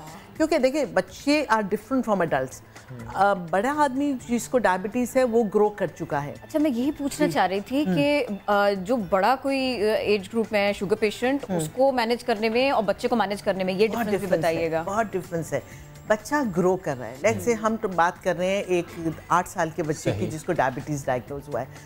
He is growing, उसकी हाइट भी बढ़नी है, उसकी मेंटल वो भी बढ़नी है, फिजिकल भी बढ़ना है। उसकी dietary management is totally different from dietary management of an adult, क्योंकि उसका हमने ग्रोथ वेलोसिटी और उन चीज़ों को भी हमने कवर करना है। तो उसके लिए हमें फर्स्ट क्लास प्रोटीन्स उसकी डाइट में, उसकी डाइट में कार्बोहाइड्रेट्स का जो first class proteins example, first class proteins में दूध आता है, ठीक है, अंडे, चीज़, वो चीज़ें जो आपकी डेयरी प्रोडक्ट बेस्ड हैं, तो बटर भी आ जाता है। मगर एज आई सेड कि क्योंकि हमने इस बच्चे की ब्लड शुगर को भी कंट्रोल करना है, तो ये सब चीज़ें बच्चे को मिलेंगी। ऐसा नहीं है कि हम कहेंगे कि इसको अंडा ना दिया जाए, दूध ना पिलाया जाए, ही विल टेक इट।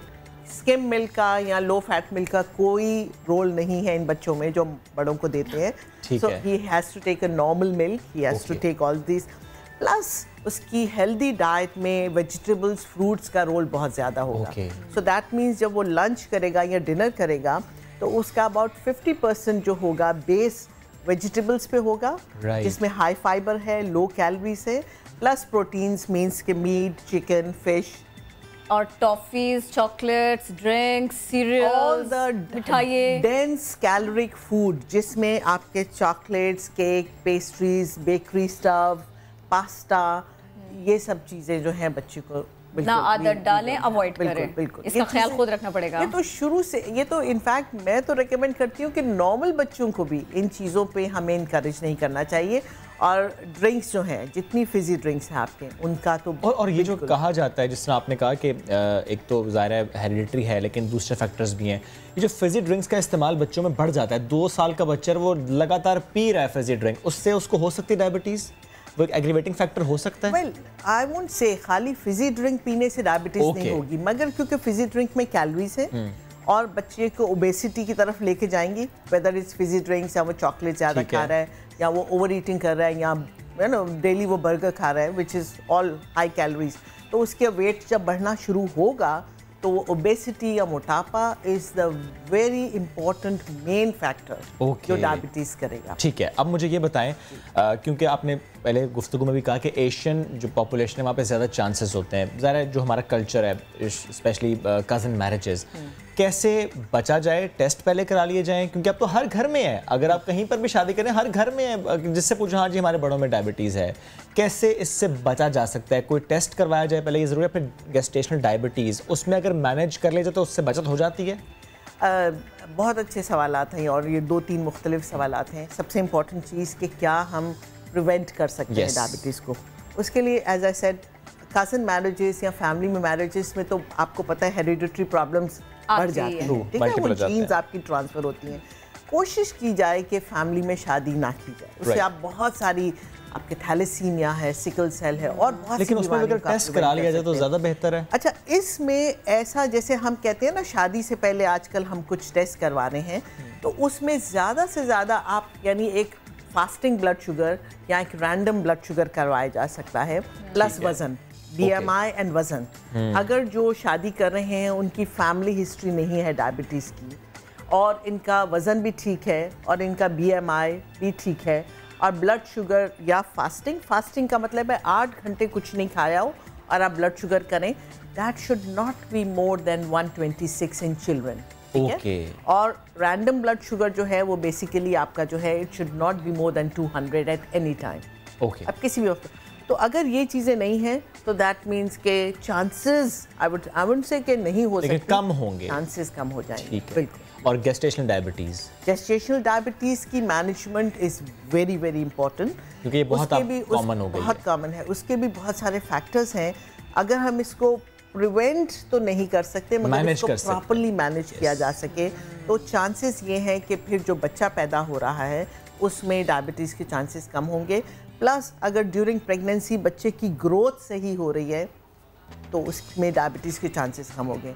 जो बच्चा पैदा होता है और उसका पैदाइशी वज़न कम होता है, यानी वो ड्यूरिंग इन यूट्रो ग्रो नहीं कर रहा था, उनमें भी चांसेस, क्योंकि उनके पैनक्रियाज और उनके इंसुलिन प्रोड्यूसिंग बीटा सेल्स वो प्रॉपर्ली काम नहीं करते हैं। एक और चीज़ जो कि मैं जनरली पेरेंट्स की इन्फॉर्मेशन के लिए चाहूँगी, एक आजकल आप बहुत अवेयरनेस आ गई है, इट्स कॉल्ड मेटाबॉलिक सिंड्रोम, जिसमें डायबिटीज़, आपके और एंडोक्राइन प्रॉब्लम, थायराइड के प्रॉब्लम, एड्रीनल ग्लैंड्स के प्रॉब्लम ये एज के साथ साथ ज़्यादा नज़र आ रहे हैं।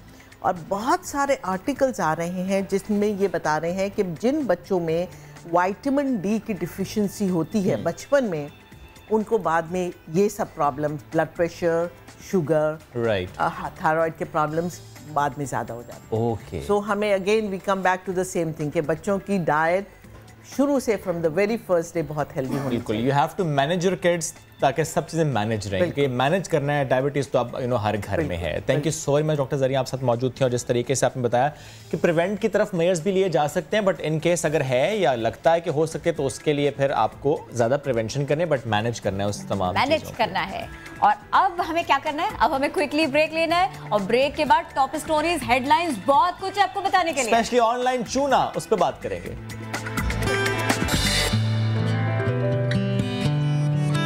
और अब हम आपको टॉप स्टोरीज के बारे में बताएंगे।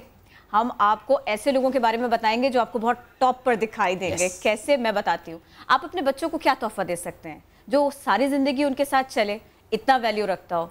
कोई भी बाप अपनी बेटियों को क्या दे सकता है?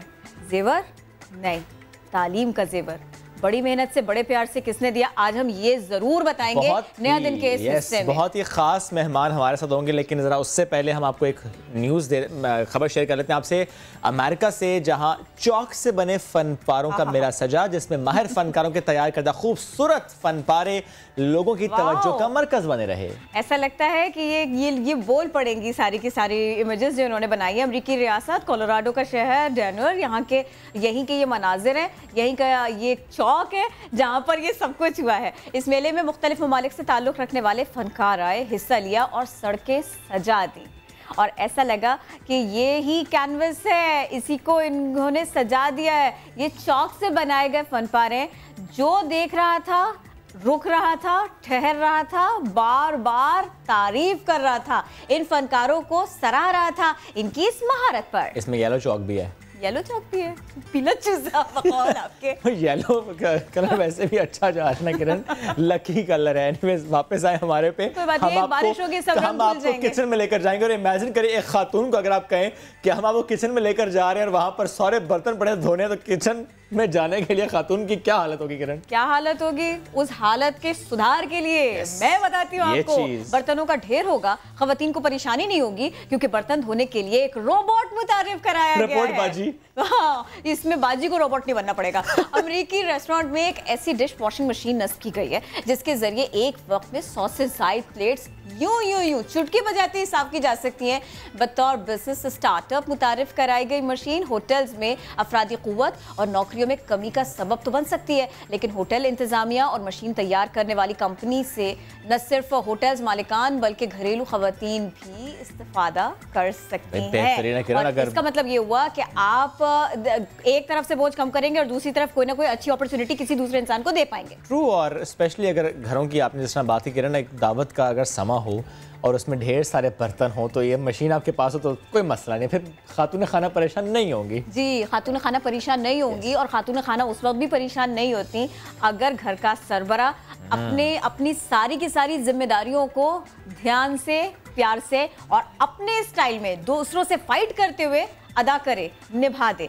आज जैसे मैं आपको बता रही थी ना कि हमारे पास बहुत अच्छा किरदार है आपके साथ में शेयर करने के लिए, तो मैं आपको आज एक वालिद से मिलवाऊंगी। बच्चियों को पढ़ाना था, लोगों ने मजाक बनाया, हर तरह की मुश्किल राह में खड़ी की, लेकिन इन्होंने कोशिश की कि बेटियों को तालीम के जेवर से आरास्ता करें और अपना नाम बनाएं। एग्जैक्टली कराची से ये अमजद अली साहब हैं और मेहनत मजदूरी की, और लोगों ने कुछ भी अगर कहा स्पेशली उनकी बच्चियों की तालीम से मुतालिक, तो उन्होंने कहा नहीं, मैं ऐसी कोई बात नहीं सुनूंगा। हाँ, बिल्कुल ध्यान नहीं दिया। उन्होंने कहा मैं पढ़ा के रहूँगा बच्चों को।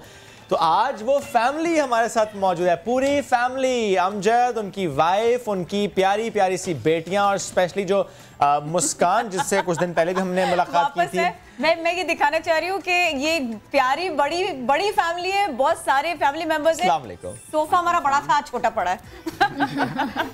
कैसे हैं आप लोग? अल्हम्दुलिल्लाह। इनकी उम्र क्या है पहले मुझे बताएं जरा।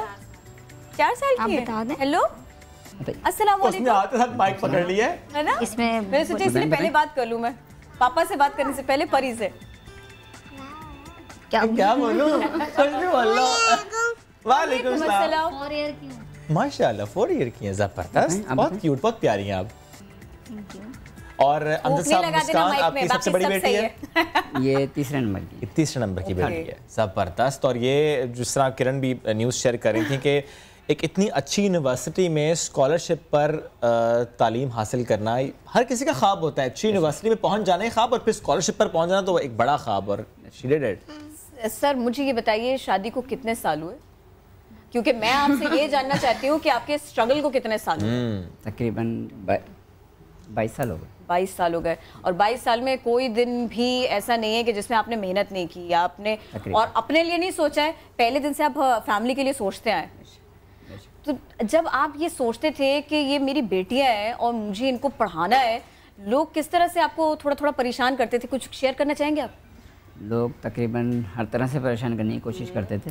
ज़्यादातर क्या होता था? बहुत कोशिश की, और ख़ासकर जो मैटर था हमारा प्रॉपर्टी का होता है, जैसे घरेलू होते हैं हमारे। जैसे मेरी पहली बेटी हुई अमीना अमजद, जो डाउ मेडिकल में पढ़ती है, माशाल्लाह माशाल्लाह। दूसरी बेटी है जेबिस में पढ़ती है, माशाल्लाह। तीसरी बेटी है IBM में पढ़ती हैं।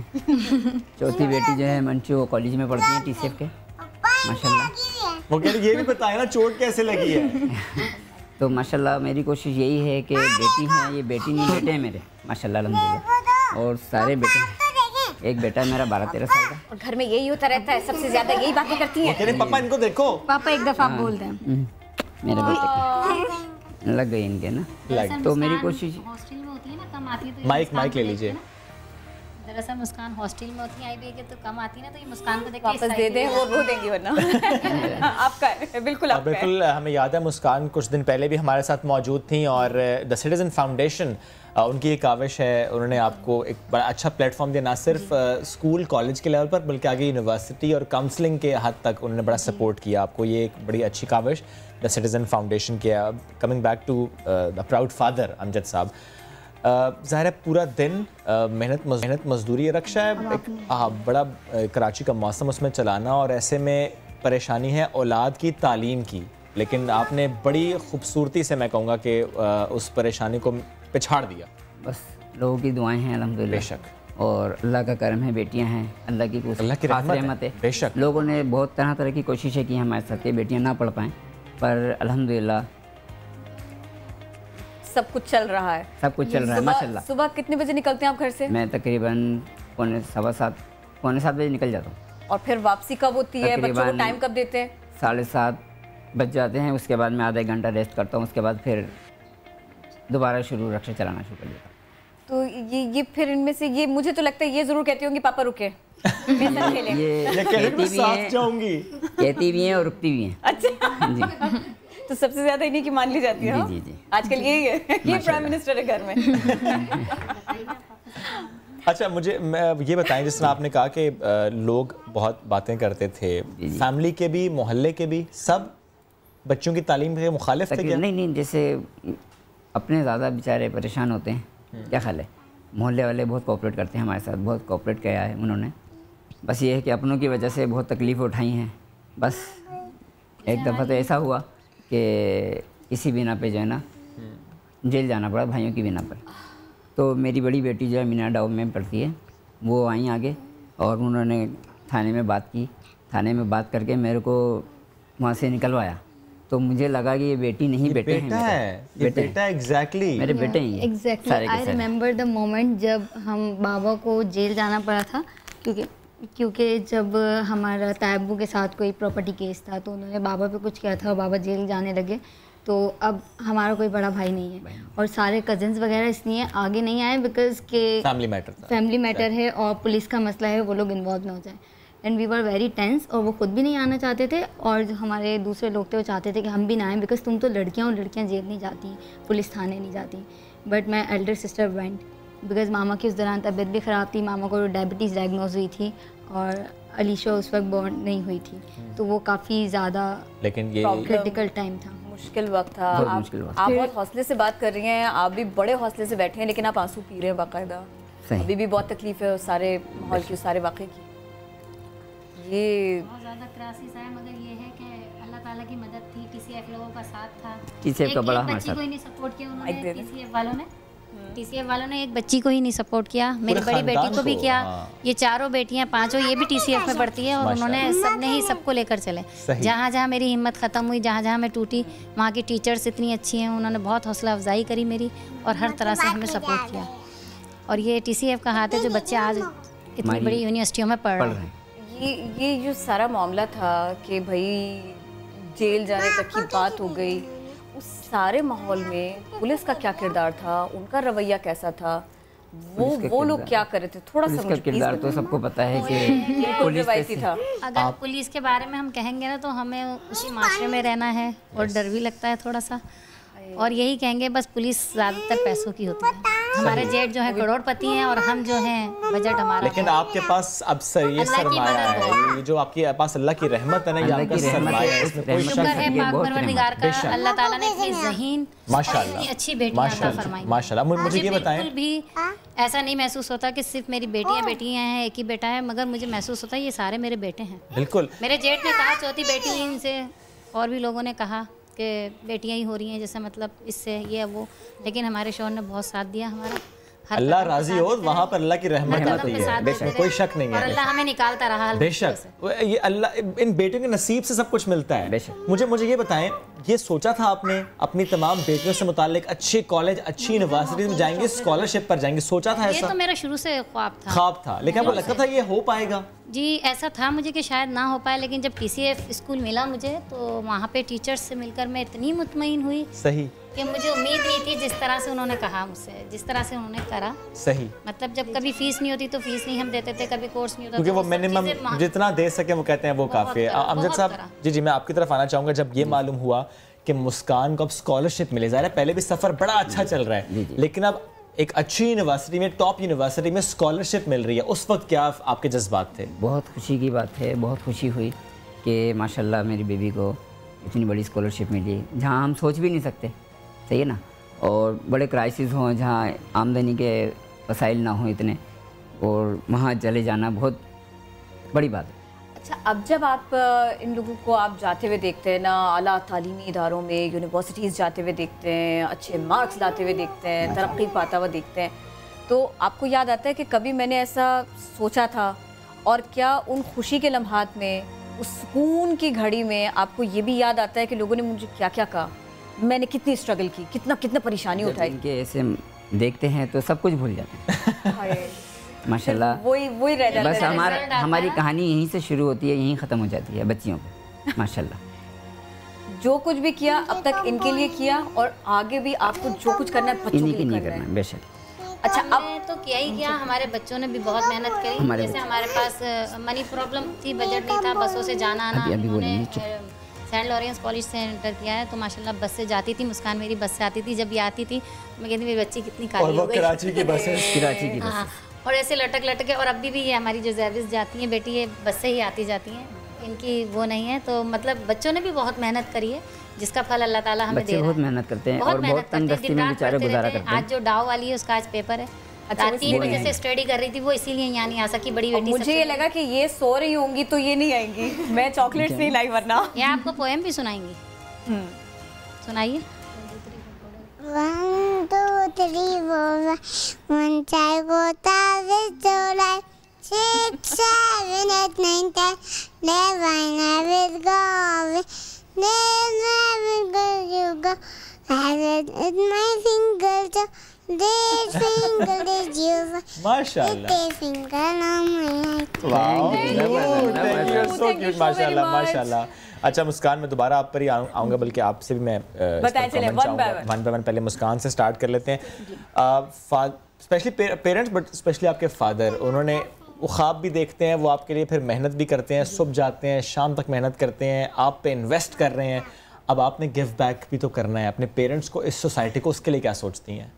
उसके लिए मैं यही सोचती हूँ, मैं अभी रिसेंट वाक़या डिस्कस करूँगी कि कल जब मैं हॉस्टल से आ रही थी तो मैंने बाबू को देखा, वो मुझे बाइक पे लेने आए थे, तो हमारी बाइक की हेडलाइट टूट गई थी और रास्ते में ये जो मेरी चोट लगी है बाय द वे इसी वजह से लगी, हमारी बाइक पे से मैं गिर गई तो क्लच वायर टूट गई और उस वक्त पे बाबा क्लच वायर को But still he managed. मैं बाबा को बोल रही थी, बाबा मैं किसी बस में बैठ जाती हूँ. बाबा कहते हैं नहीं हम पहुँच जाएंगे. मतलब हमारा 40 मिनट्स का रास्ता था, वो सारा कुछ गुजर गया. 10 मिनट पहले हमारा एक्सीडेंट हो गया. तो मैं उस वक्त बाबा को देखी थी, वो बहुत ज़्यादा परेशान थे, वो इतनी मेहनत करे थे. मतलब उस सिचुएशन में भी वो चाह रहे थे कि मतलब मुझे कोई देखे नहीं, मैं कहीं गिरूँ नहीं, वो सारा कुछ. तो आज मैं बाबा को जब देखती हूँ तो मुझे खुद से ये होता है कि बाबा हमारे लिए बहुत कुछ करते हैं और मैं कितना भी कर लूँ मैं उनको वो पे बैक नहीं कर सकती जो वो करते हैं. और TCF ने भी मेरे लिए बहुत कुछ किया है, तो TCF के लिए मैं अभी भी सर्व कर रही हूँ. जैसे मैंने पहले बताया था कि अलमनाई डेवलपमेंट प्रोग्राम है, उधर मैं वॉलंटियर करती हूँ. तो उधर मैं as a deputy team lead काम करती हूँ. तो वहाँ मैं दिन के 4 से 5 घंटे रोज़ के देती हूँ. वहाँ हम स्टूडेंट्स को पढ़ाते हैं. जिस तरह मैं यूनिवर्सिटीज़ में आई हूँ, मैं चाहती हूँ और बच्चे आएँ तो मैं उनकी हेल्प करती हूँ. और अभी कुछ इंटर्नशिप्स वगैरह मैंने शुरू किए हैं ताकि मैं फाइनेंशियली अपने घर को सपोर्ट कर सकूँ. और आगे उम्मीद करती हूँ कि अच्छी डेवलपर बनूँ. और मेरे आपसे भी यही सब क्विकली जल्दी से बताएं क्या करना है आगे जाके कि बाबा और अम्मी दोनों का जो है ना वो सर फख्र से बुलंद हो जाए और आपको लगे कि मैंने कुछ किया. मैंने तो सोचा है कि मुझे आगे इंजीनियरिंग पढ़नी है और सॉफ्टवेयर इंजीनियर पढ़ना है और आगे जिस तरह हमें TCF ने सपोर्ट किया है ऐसी TCF को सपोर्ट करना है बाबा के मदद से. ठीक है, जल्दी. मैंने सोचा मैं बिजनेस पढ़ी हूँ और मुझे कुछ ऐसा करना है, कुछ ऐसा बिजनेस जो बाबा के नाम से चले और बाबा के नाम तक चलता ही रहे. बिल्कुल लास्टली अमजद साहब आपसे, हाँ प्लीज जल्दी बोलो क्या करेंगे हम आगे बढ़कर. हम आगे बढ़कर पायलट बनेंगे और माँ पापा के साथ रहेंगे. जबरदस्त. अमजद साहब लास्टली एक पैगाम मैं चाहता हूँ आप दें, बिकॉज आप एक इंस्पिरेशन है सबके लिए. बेटियों के बाप को आपका पैगाम. बेटियां होने से मायूस नहीं होना चाहिए. बेटियां अल्लाह की रहमत होती हैं. हमारे सरकार सल्लल्लाहु का सिलसिला भी बेटी से ही चला. बेशक. और दूसरा, बेटी रहमत होती है. बेटी को कमतर ना समझा जाए, उसको बेटों से ज़्यादा तरजीह दी जाए. बेटों से ज़्यादा तरजीह. और इनको जितना हो सके पढ़ाया जाए ताकि इनके पीछे का सिस्टम पीछे अच्छा अपने पैरों पे खड़ी हो, अपने पैरों पे खड़े हो, इंडिपेंडेंट हो. जी. ये मैं अक्सर लोग कहते हैं कि बेटियों को ज़्यादा तालीम दें, बेटों को दें, बेटियों को न दें. मैं इस चीज़ के लिए बहुत खिलाफ हूँ कि बेटा हो या बेटी हो, तरबियत अगर एक जैसी हो. आज आपके सामने है मेरी बेटी, मैंने कभी इनकी तरबियत करते हुए ये ना सोचा कि यहाँ ये पराए घर चली जाएंगी या कुछ है. लेकिन मुझे फ़ख्र है अपनी बेटियों पे और तमाम लड़कियों की माँओं से कहना चाहती हूँ कि वो यही सोचें कि ये बेटा नहीं है, बेटी नहीं है, बेटा ही है. अगर तरबियत एक जैसी हो तो बेटी भी बेटा बन के दिखाती है. बेशक. Thank you. बच्चों के लिए अमान होते हैं, मान होते हैं. और मैं बिल्कुल मिलना चाहता हूं. Thank you so very much. आप वाकई यू आर प्राउड फादर. बहुत अच्छा लगा आपसे मिलके. Thank you. बहुत खुश रहिए. आपकी बेटियों के लिए बहुत सी दुआएं, आपकी बेटियों के लिए खुसूसी दुआएं. अल्लाह की रहमत है. ये से कुछ सुन लेते. पूछा नहीं आपने क्या बनना चाहती है. आप क्या बनना चाहती हैं तो पूछा नहीं आपसे. आप क्या बनना चाहते हैं? जल्दी बताइए. जल्दी बता दो. दोनों माइक रख लिए गोद में. हम बाद में बात करेंगे. जल्दी बता दें, देर हो रही है. कुछ भी नहीं बोलोगे. प्रिंसेस बनेंगे. आप हैं ही प्रिंसेस. आप हैं ही प्रिंसेस. थैंक यू जी. आप सबका बहुत शुक्रिया. आप सबके लिए बहुत सी दुआएं. और ज़बरदस्त ये स्टोरी, इंस्पिरेशनल स्टोरी. और मतलब लिटरली अमजद साहब से मिलने के बाद ना बहुत खुशी है. और मैं आपकी इस खुशी को 2 चंद कर सकती हूँ. कैसे? एक और ज़बरदस्त स्टोरी. ओके. एक और ज़बरदस्त शख्सियत. माजूरी को मजबूरी नहीं बनने दिया.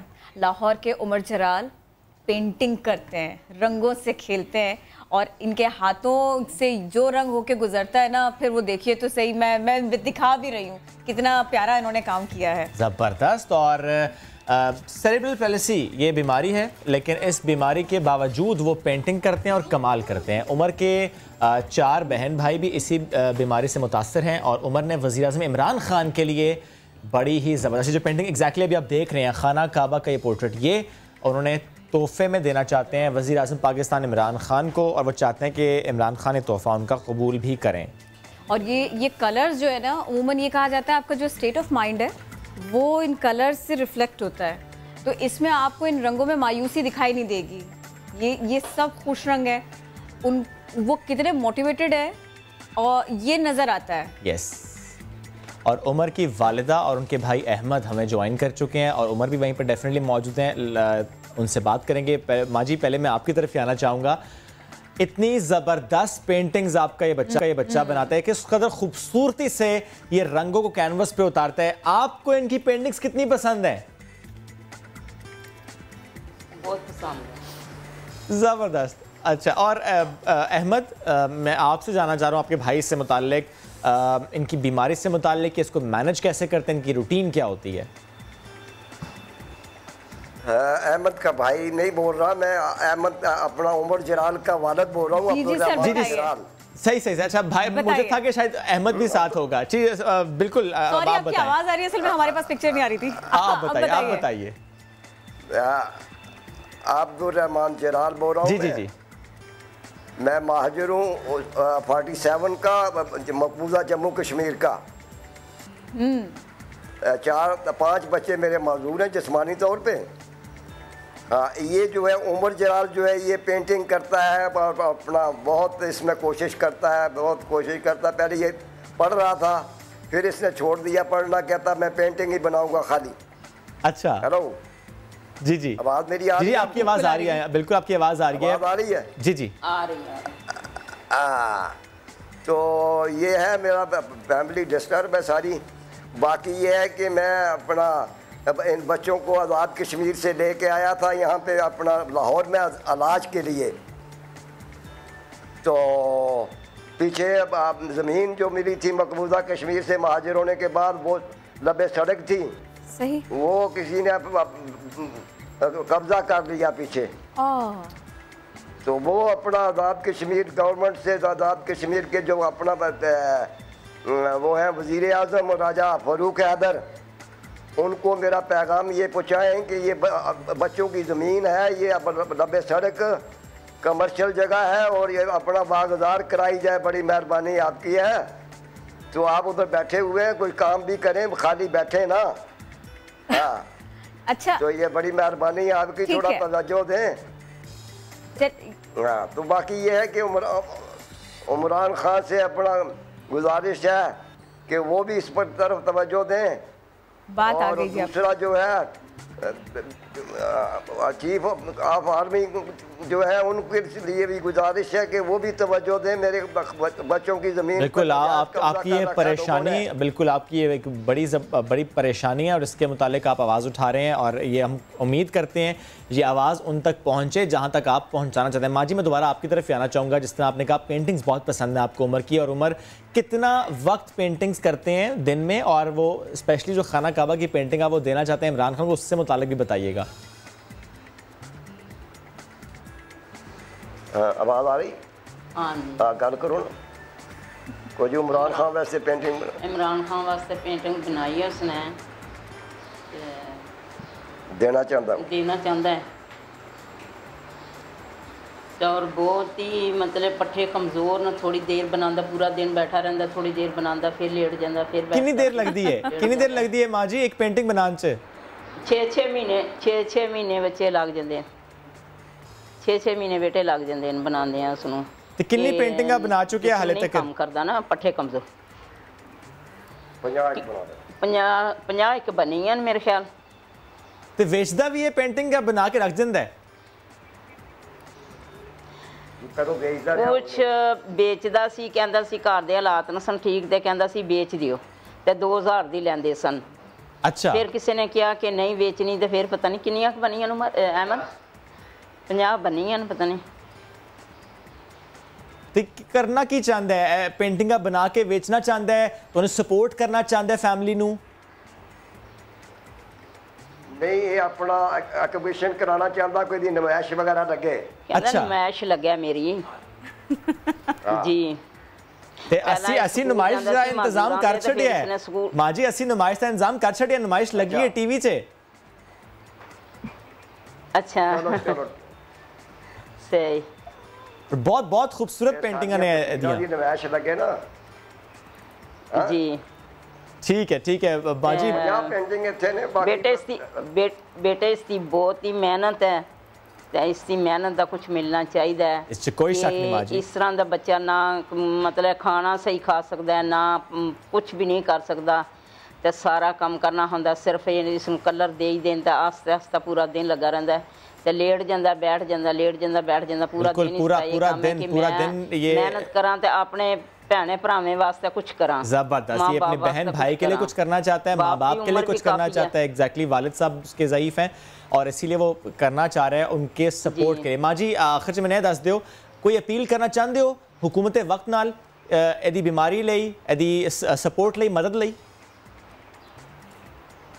जी गवर्नमेंट को लभदा नहीं पिया बच्चे, ये कहने की गल थोड़ी है। ਅਸੀਂ ਗਵਰਨਮੈਂਟ ਦੇ ਪਿੱਛੇ ਫੇਰਾਂਗੇ, ਗਵਰਨਮੈਂਟ ਫਿਰਨੀ ਚਾਹੀਦੀ ਹੈ, ਪਤਾ ਕਰਨਾ ਚਾਹੀਦਾ ਕਿੱਥੇ ਇਸ ਮੁਲਕ ਦੇ ਕੀ ਕੁਝ ਆਪਣਾ ਕਿੰਨੇ ਬੱਚੇ ਮਾਜ਼ੂਰ ਨੇ, ਕਿਸ ਹਾਲਾਤ ਵਿੱਚ ਲੋਕੀ ਜ਼ਿੰਦਗੀ ਗੁਜ਼ਾਰਦੇ ਨੇ ਪਏ।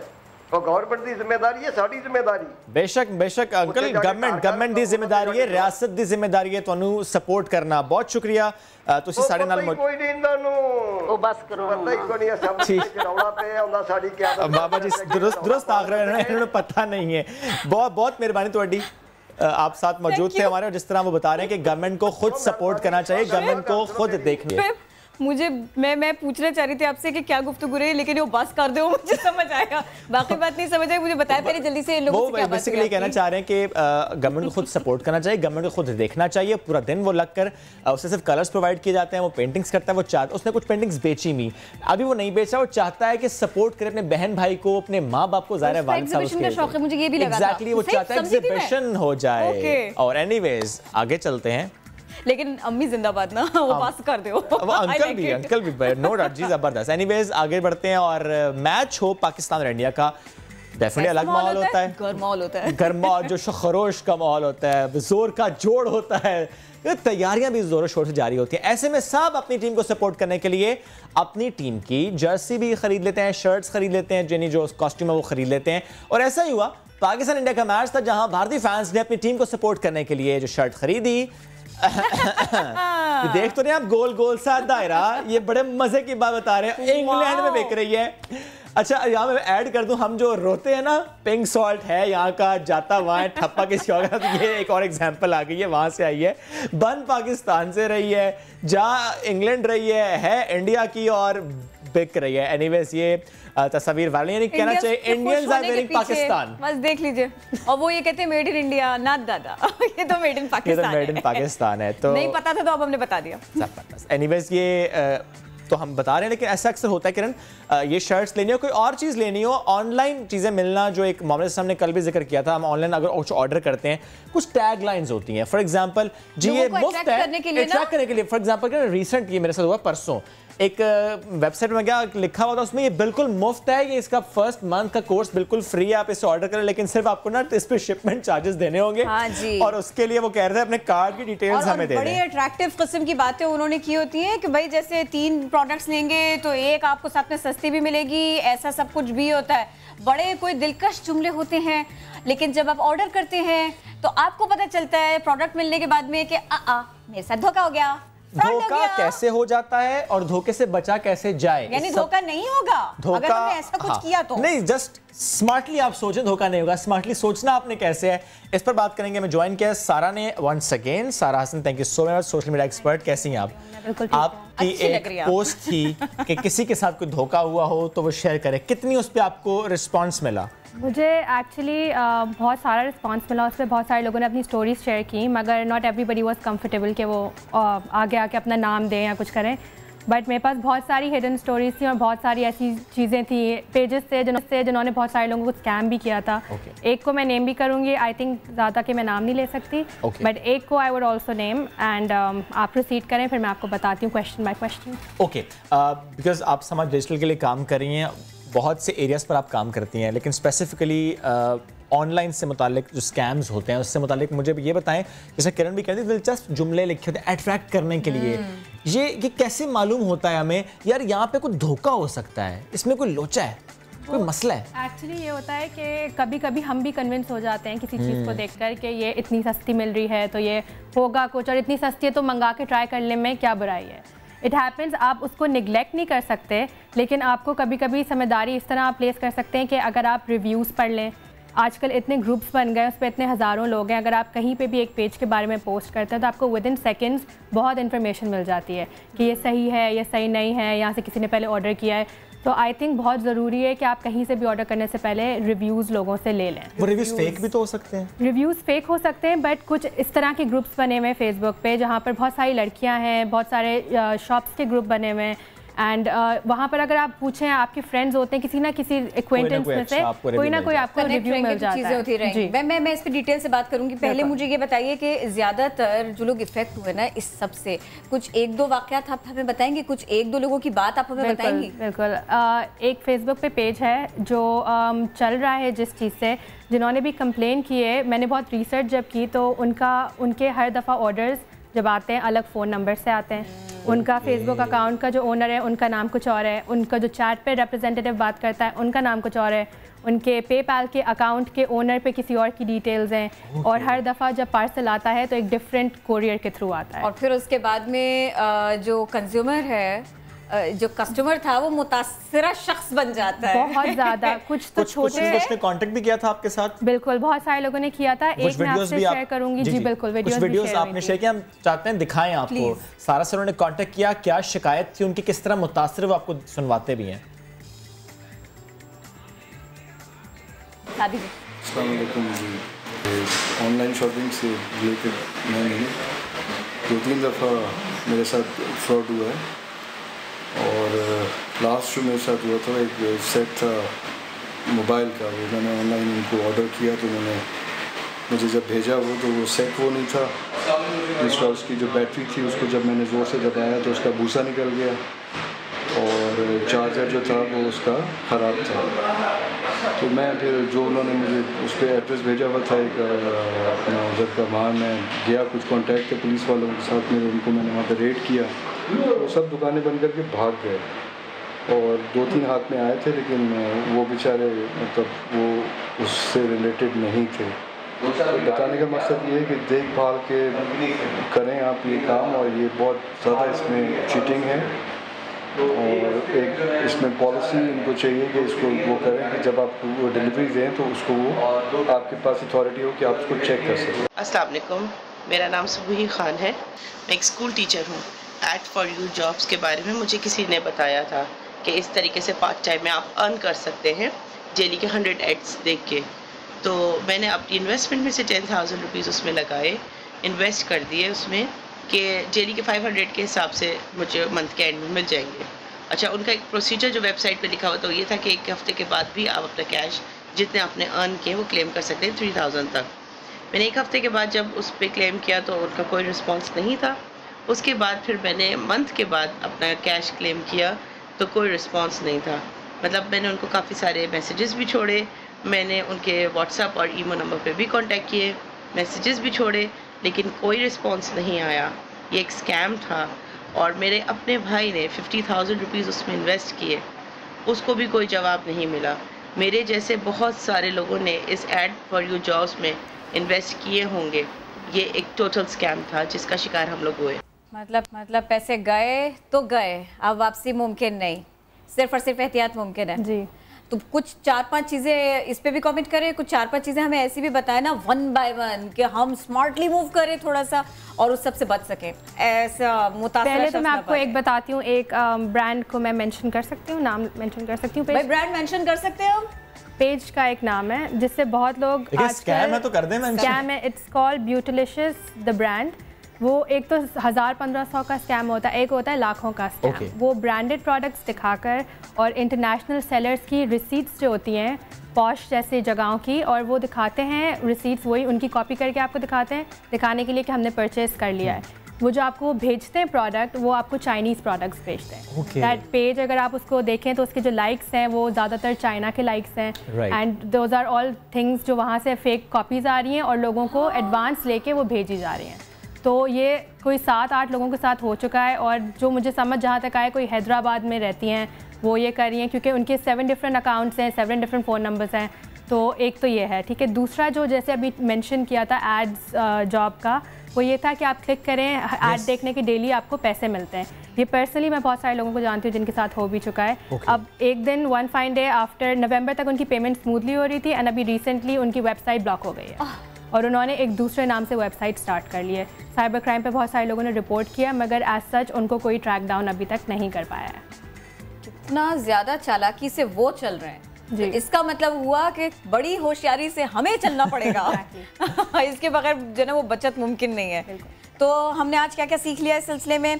टैगलाइंस के ऊपर नहीं जाना, डिस्काउंट ऑफर्स के नाम पे धोखा नहीं खाना, हर साइट के ऊपर जाके क्लिक नहीं करना, इसी तरह से बच सकते हैं ना। रिव्यूज को फोकस करना है, और आप एट सम पॉइंट कोई ना कोई इफेक्ट हो सकता है। हम इसको ऑल्टर कर सकते हैं, एलिमिनेट नहीं कर सकते।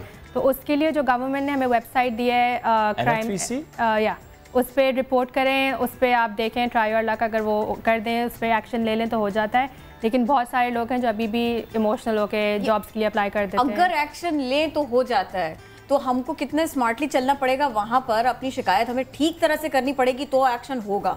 एक्चुअली ये जो मैंने आपको अभी इस पेज का बताया है, ये 7 times already, I think 3-4 times 7 times scam मुझे पता चला है, 3-4 टाइम्स रिपोर्ट हो चुका है। No action has been taken as yet, लेकिन अगर वो लेते हैं आगे एक्शन तो उसके लिए यही है, हमारे पास इससे ज़्यादा हम और कुछ नहीं कर सकते हैं, वो हमें ब्लॉक कर देते हैं। बिल्कुल, मुझे ये बताएं, क्योंकि आप ज़ाहिर है बहुत इनटू हैं इस डिजिटल मीडियम के साथ।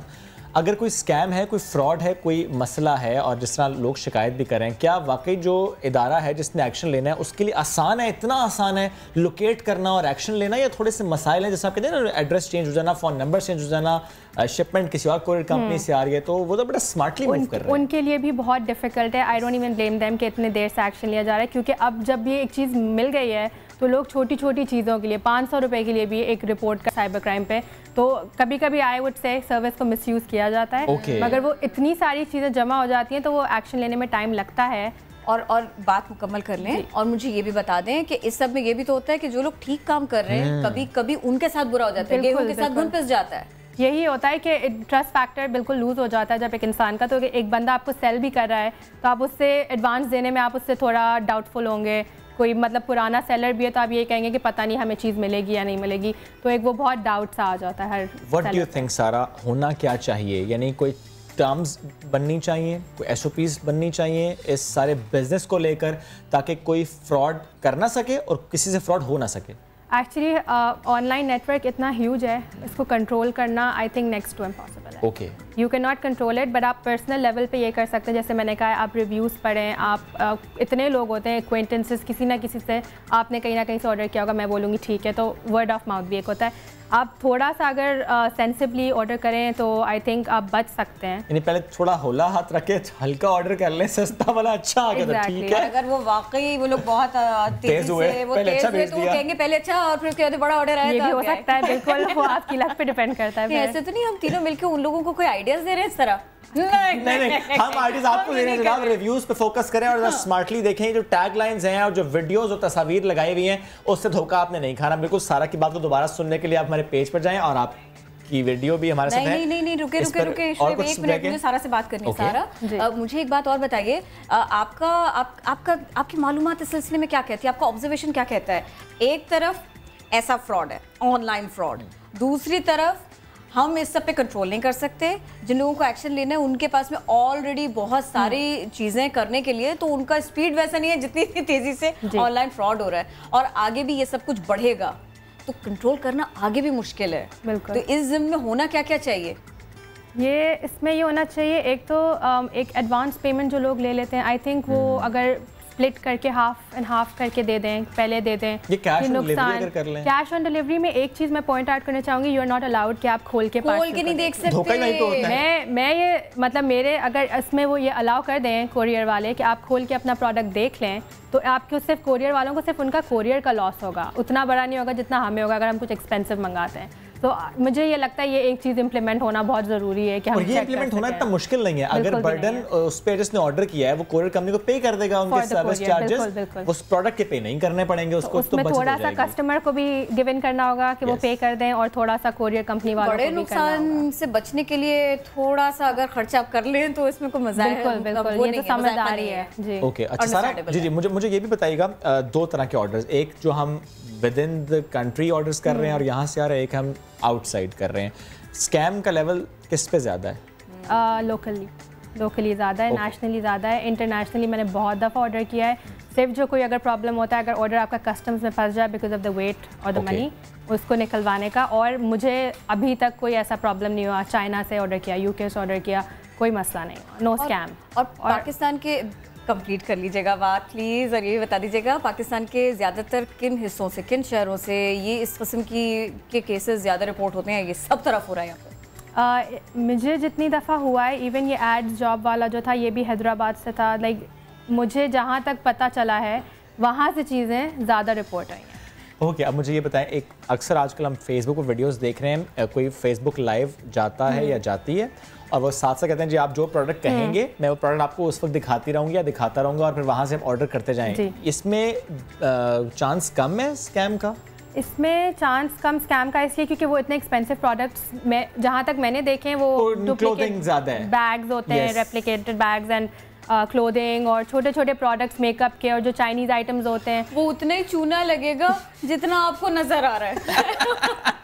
जी बिल्कुल बिल्कुल बिल्कुल, वो ये होता है कि आप देख लेते हैं और अक्सर चेक भी कर सकते हैं जब वो आ जाए। तो ये छोटे सेलर्स यूजुअली तंग नहीं करते चीज़ें वापस वो लेने में, इट्स द हेवियर अमाउंट जिस पर ज़्यादा वो होता है। Okay, thank you so very much सारा, बहुत हमने सीखा आपसे, बहुत कुछ व्यूअर्स ने भी सीखा आपसे कि आप अगर ऑर्डर कर रहे हैं तो बच्चों ऑर्डर करना कैसे है। समा डिजिटल से आप मुंसलिक हैं, सोशल मीडिया एडिटर सारा हमारे साथ थी और हमें बता रही थी कि जब कुछ ऑनलाइन देखें तो खरीदने के लिए बिल्कुल बावले ना हो जाए, दीवाने ना हो जाए, कुछ छोटी छोटी सी एहतियातें अगर आप कर लेंगे तो बड़े नुकसान से यस। एनीवेज बढ़ते हैं आगे, खबर है कराची से, यहाँ का इलाका रंगी टाउन, यहाँ पर 2 अहलकारों की शहादत, इस पर अपडेट आई है। पुलिस चीफ अमीर शेख ने कहा है कि हमले से मुतालिक शवाहिद मिल गए हैं, जो असलहा इस्तेमाल हुआ वो क्रिमिनल एक्टिविटी से ज़्यादा मैच हुआ है। इस पर क्या उन्होंने कहा है आपको सुनवाते भी हैं। सिग्निफिकेंट क्लूज़ हैं जिन पे हम काम कर रहे हैं। हमने अभी तक नहीं बताया कि किस असले के साथ ये मैच हुआ है, वो क्रिमिनलिटी से ज़्यादा आ रहा है। हमने 2 पहलुओं पे इस पे काम कर रहे हैं कि ये आया क्रिमिनल्स हैं या रिलीजियस मिलिटेंट्स हैं, तो हम दोनों पहलुओं पे काम कर रहे हैं। तो पहला हमारा है क्रिमिनल वाला कि जिससे असला मैच हुआ है, इंशाल्लाह इसमें ज़्यादा जल्दी प्रोग्रेस आएगी। इसी बारे में बात कर लेते हैं। समा के नुमाइंदे सऊद बिन मुर्तज़ा हमारे साथ हैं। सऊद बिन मुर्तज़ा, इस सब हक़ाइक़ तक पहुँचने के बाद कितनी देर लगेगी, कुछ पता चल सका है कि आखिर जिन लोगों ने ये किया उनको पकड़ा जा सके, उनको करार वाकई सजा दी जा सके? जी बिल्कुल, देखिए मोमिनाबाद में औरंगी टाउन में ये वाकया पेश आया था जिसमें दोनों एहलकारों को शहीद किया गया था। पुलिस ने जब इसके जो खोल जो कि फायरिंग की गई और उसमें जो असला इस्तेमाल हुआ था उसके खोल फॉरेंसिक कराए तो वो 2 वारदातों से मैच हुए थे, जिस पर एडिशनल आईजी से भी हमने जो कल बात की, समझ ने उनसे उनका ये कहना था कि कुछ शवाहिद मिले हैं जिससे वो काम करें। अहम शवाहिद जो है पुलिस को मिले हैं, पुलिस सीटीडी और असाज इदारे मिलकर इस केस पर काम कर रहे हैं। और पुलिस चीफ का भी यही कहना था कि हमले में इस्तेमाल असले की जो मैच वो क्रिमिनल एक्टिविटी से ज्यादा ही है, लेकिन इस वाक्य को 2 पहलुओं से देखा जा रहा है। एक तो रिलीजियस मिलिटेंट जो कि मजहबी अस्करी पसंद, और दूसरा जो है क्रिमिनल एक्टिविटी से भी देखा जा रहा है। और क्रिमिनल एक्टिविटी को ज्यादा इसलिए देखा जा रहा है क्योंकि जो खोल मैच हुए हैं वो ज्यादा उसी वारदातों से मैच हुए हैं, तो उस पर पुलिस का फोकस भी है और उस पर पुलिस काम भी कर रही है। मुतअद्दिद अफराद को हिरासत में भी लिया गया है, लेकिन पुलिस चीफ ने इस बात का दावा किया है कि जो क्रिमिनल पहला फोकस जो है वो क्रिमिनल्स पर है, जिसकी वजह से वारदात में जो असला इस्तेमाल हुआ था वो उससे मैच हुआ था, लेकिन इस पर अभी मजीद तहकीकात जो है जारी है। ठीक है, बहुत शुक्रिया सऊद बिन मुर्तज़ा, आपने अपडेट किया। अब आपको बताएं कि मारूफ गेम है पबजी, यानी बैटल ग्राउंड पबजी, ये खेलना हराम है। इस पर फतवा दिया गया। इंडोनेशिया के मजहबी स्कॉलर्स ने फतवा दिया है। पबजी गेम्स जो कि पूरी दुनिया में मकबूल हो रही हैं, लेकिन आलिम दीन ने फतवा दिया है कि ये गेम खेलना हराम है और मुसलमानों को इससे दूर रहना चाहिए। और ये वक्त की अहमियत को, वक्त को सही अंदाज में लेकर चलें, इसके लिए ऐसा सोचा गया है। गैर मुल्की मीडिया के मुताबिक मजहबी स्कॉलर्स का कहना था क़यामत बर्पा होने से पहले इंसानी तारीख की सबसे बड़ी जंग होगी, और इसी के बारे में उन्होंने कहा कि अल महला अल कुबरा इसका होगा नाम। ये जंग इतनी खौफनाक होगी कि 99 हारेंगे और सिर्फ एक जीतेगा। बिल्कुल ऐसा ही इस गेम में होता है, तो इसलिए भी उन्होंने ऐसा कहा। गेम ये तशद्दुद प्रमोट करती है, वायलेंस प्रमोट करती है, लेकिन आज हम स्पेसिफिकली बच्चों पर होने वाले तशद्दुद की बात करेंगे कि बच्चों पर किस किस्म का तशद्दुद है। वो जिस्मानी हो सकता है, वो नफ्सियाती हो सकता है, उनको इग्नोर करें वो भी एक तशद्दुद है, ऑनलाइन भी तशद्दुद है। ख़वातीन तशद्दुद को यानी बच्चों पर होने वाले तशद्दुद को किस तरीके से देखती हैं, इस पर बताएंगी हमें किरण आफ्ताब। एक ज़बरदस्त सेगमेंट उन्होंने रिकॉर्ड किया आपके लिए, आप देखते हैं ज़रा। मुल्क की कुल आबादी का 35.4% 14 साल तक की उम्र के बच्चों पर मुश्तमिल है। लेकिन क्या आपने कभी सोचा है कि इन बच्चों की तरबियत कैसे की जा रही है? क्या आपने कभी सोचा है कि बच्चों पर तरबियत के नाम पर किस किस तरह से तशद्दुद कर दिया जाता है?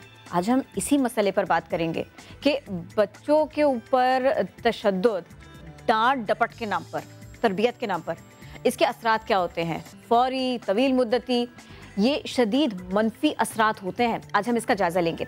जिस्मानी तशद्दुद के नतीजे में क्या क्या नुकसान हो सकता है? बच्चे की जान जा सकती है, वो ज़ख्मी हो सकता है, माजूर हो सकता है, कितना डैमेज हो सकता है। दीगर अक़साम के तशद्दुद, इसके नतीजे में दिमागी नशोनुमा मुतासर हो सकती है, आसाबी या मुदाफ़ती निज़ाम इसको नाकाबिल तलाफ़ी नुकसान पहुँच सकता है।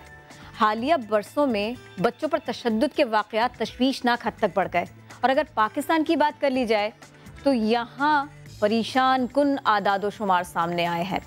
ज़्यादा परेशानी की बात क्या है भला? ज़्यादा परेशानी की बात यह है कि हमारे यहाँ बच्चों पर तशद्दुद की रोकथाम के लिए क़वानीन है, अमल दरामद नहीं है। इसकी सूरत हाल इंतहाई मायूस कुन है। तो बच्चों पर तशद्दुद तरबियत के नाम पर या फिर बच्चों के साथ में मारपीट, बुरा सलूक, आज हम इसी सब के ऊपर बात करेंगे।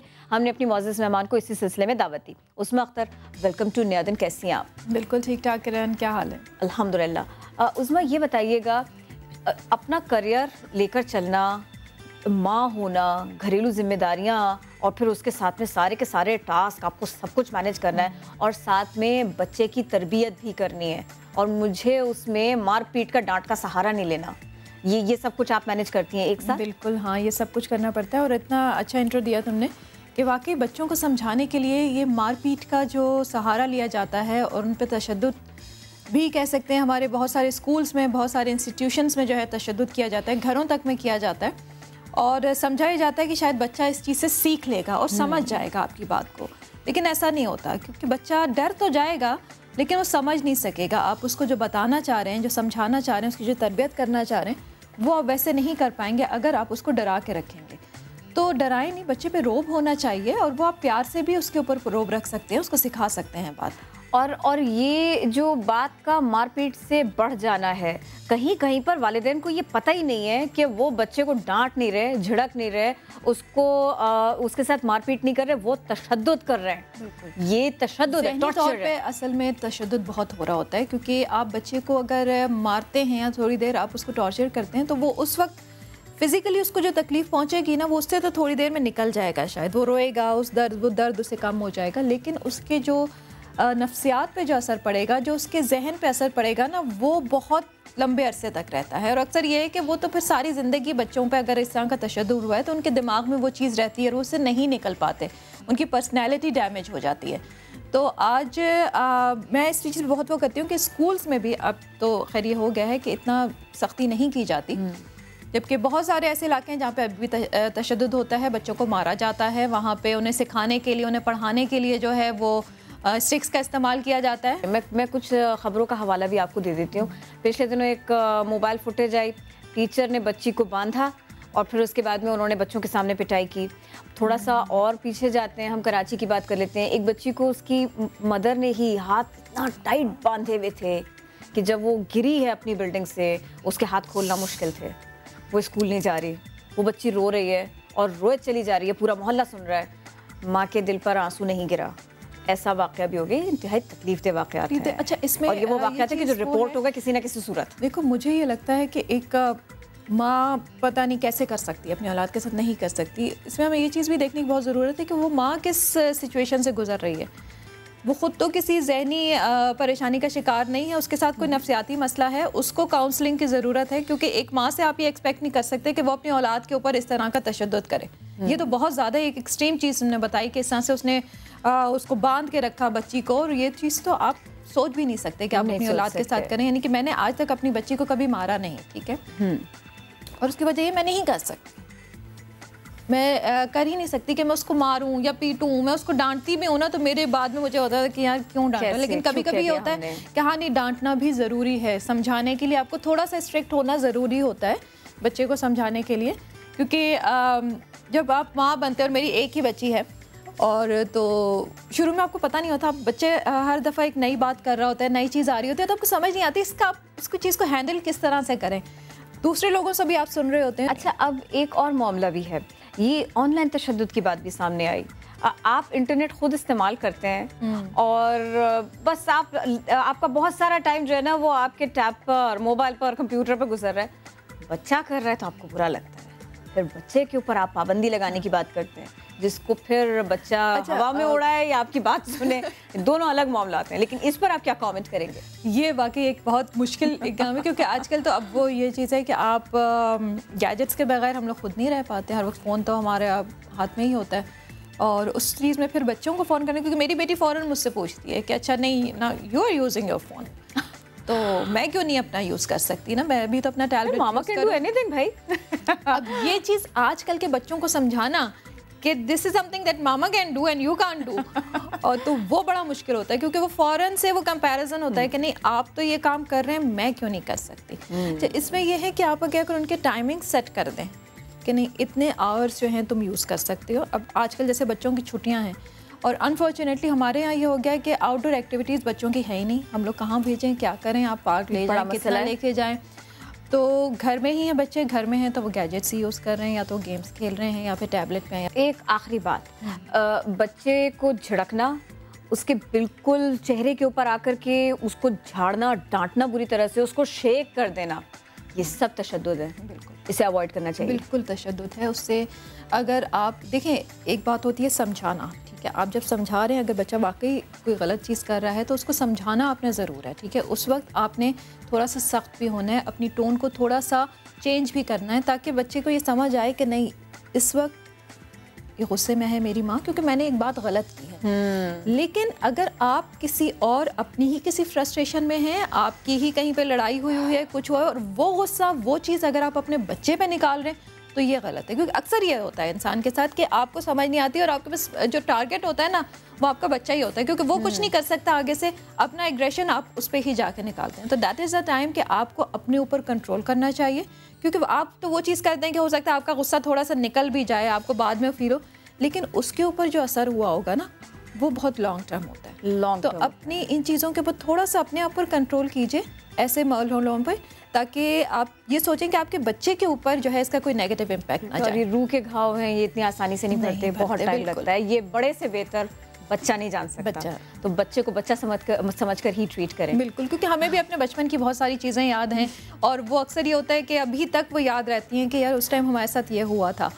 तो ऐसी कोई बैड मेमोरी आप अपने बच्चे के अंदर ना आने दें, अपनी औलाद के अंदर जो है आप कोई ऐसी याद, ऐसी चीज़ ना छोड़ें जो कि उसे आगे जाके हॉन्ट करे। Thank you so very much, इस अहम तरीन मौजू पे आप हमारे साथ। Thank you.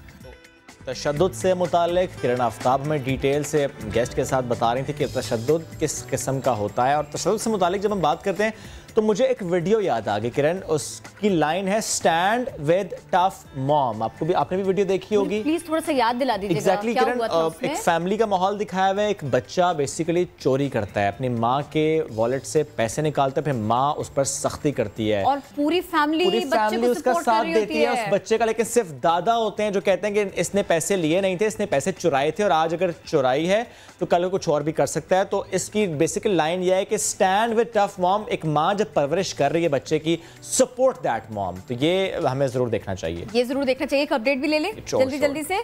कौमी असम्बली का इजलास होना है और अब इसी सिलसिले में बिलावल भुट्टो जरदारी, बख्तावर भुट्टो जरदारी, आसिफा भुट्टो जरदारी ये पहुंच गए हैं बड़े ऐवान तक। मजीद बात होगी, अपडेट लेंगे। समा के नुमाइंदे उस्मान खान हमारे साथ हैं, उनसे ही बात करेंगे। उस्मान खान, एक पूरा एक तसलसल है कि जिसमें एहतजाज की बात थी, शोर शराबा था, प्रोडक्शन ऑर्डर 2 ये वाली बात थी और अब ये तीनों बच्चे पहुंच रहे हैं। बताइएगा इस सिलसिले में।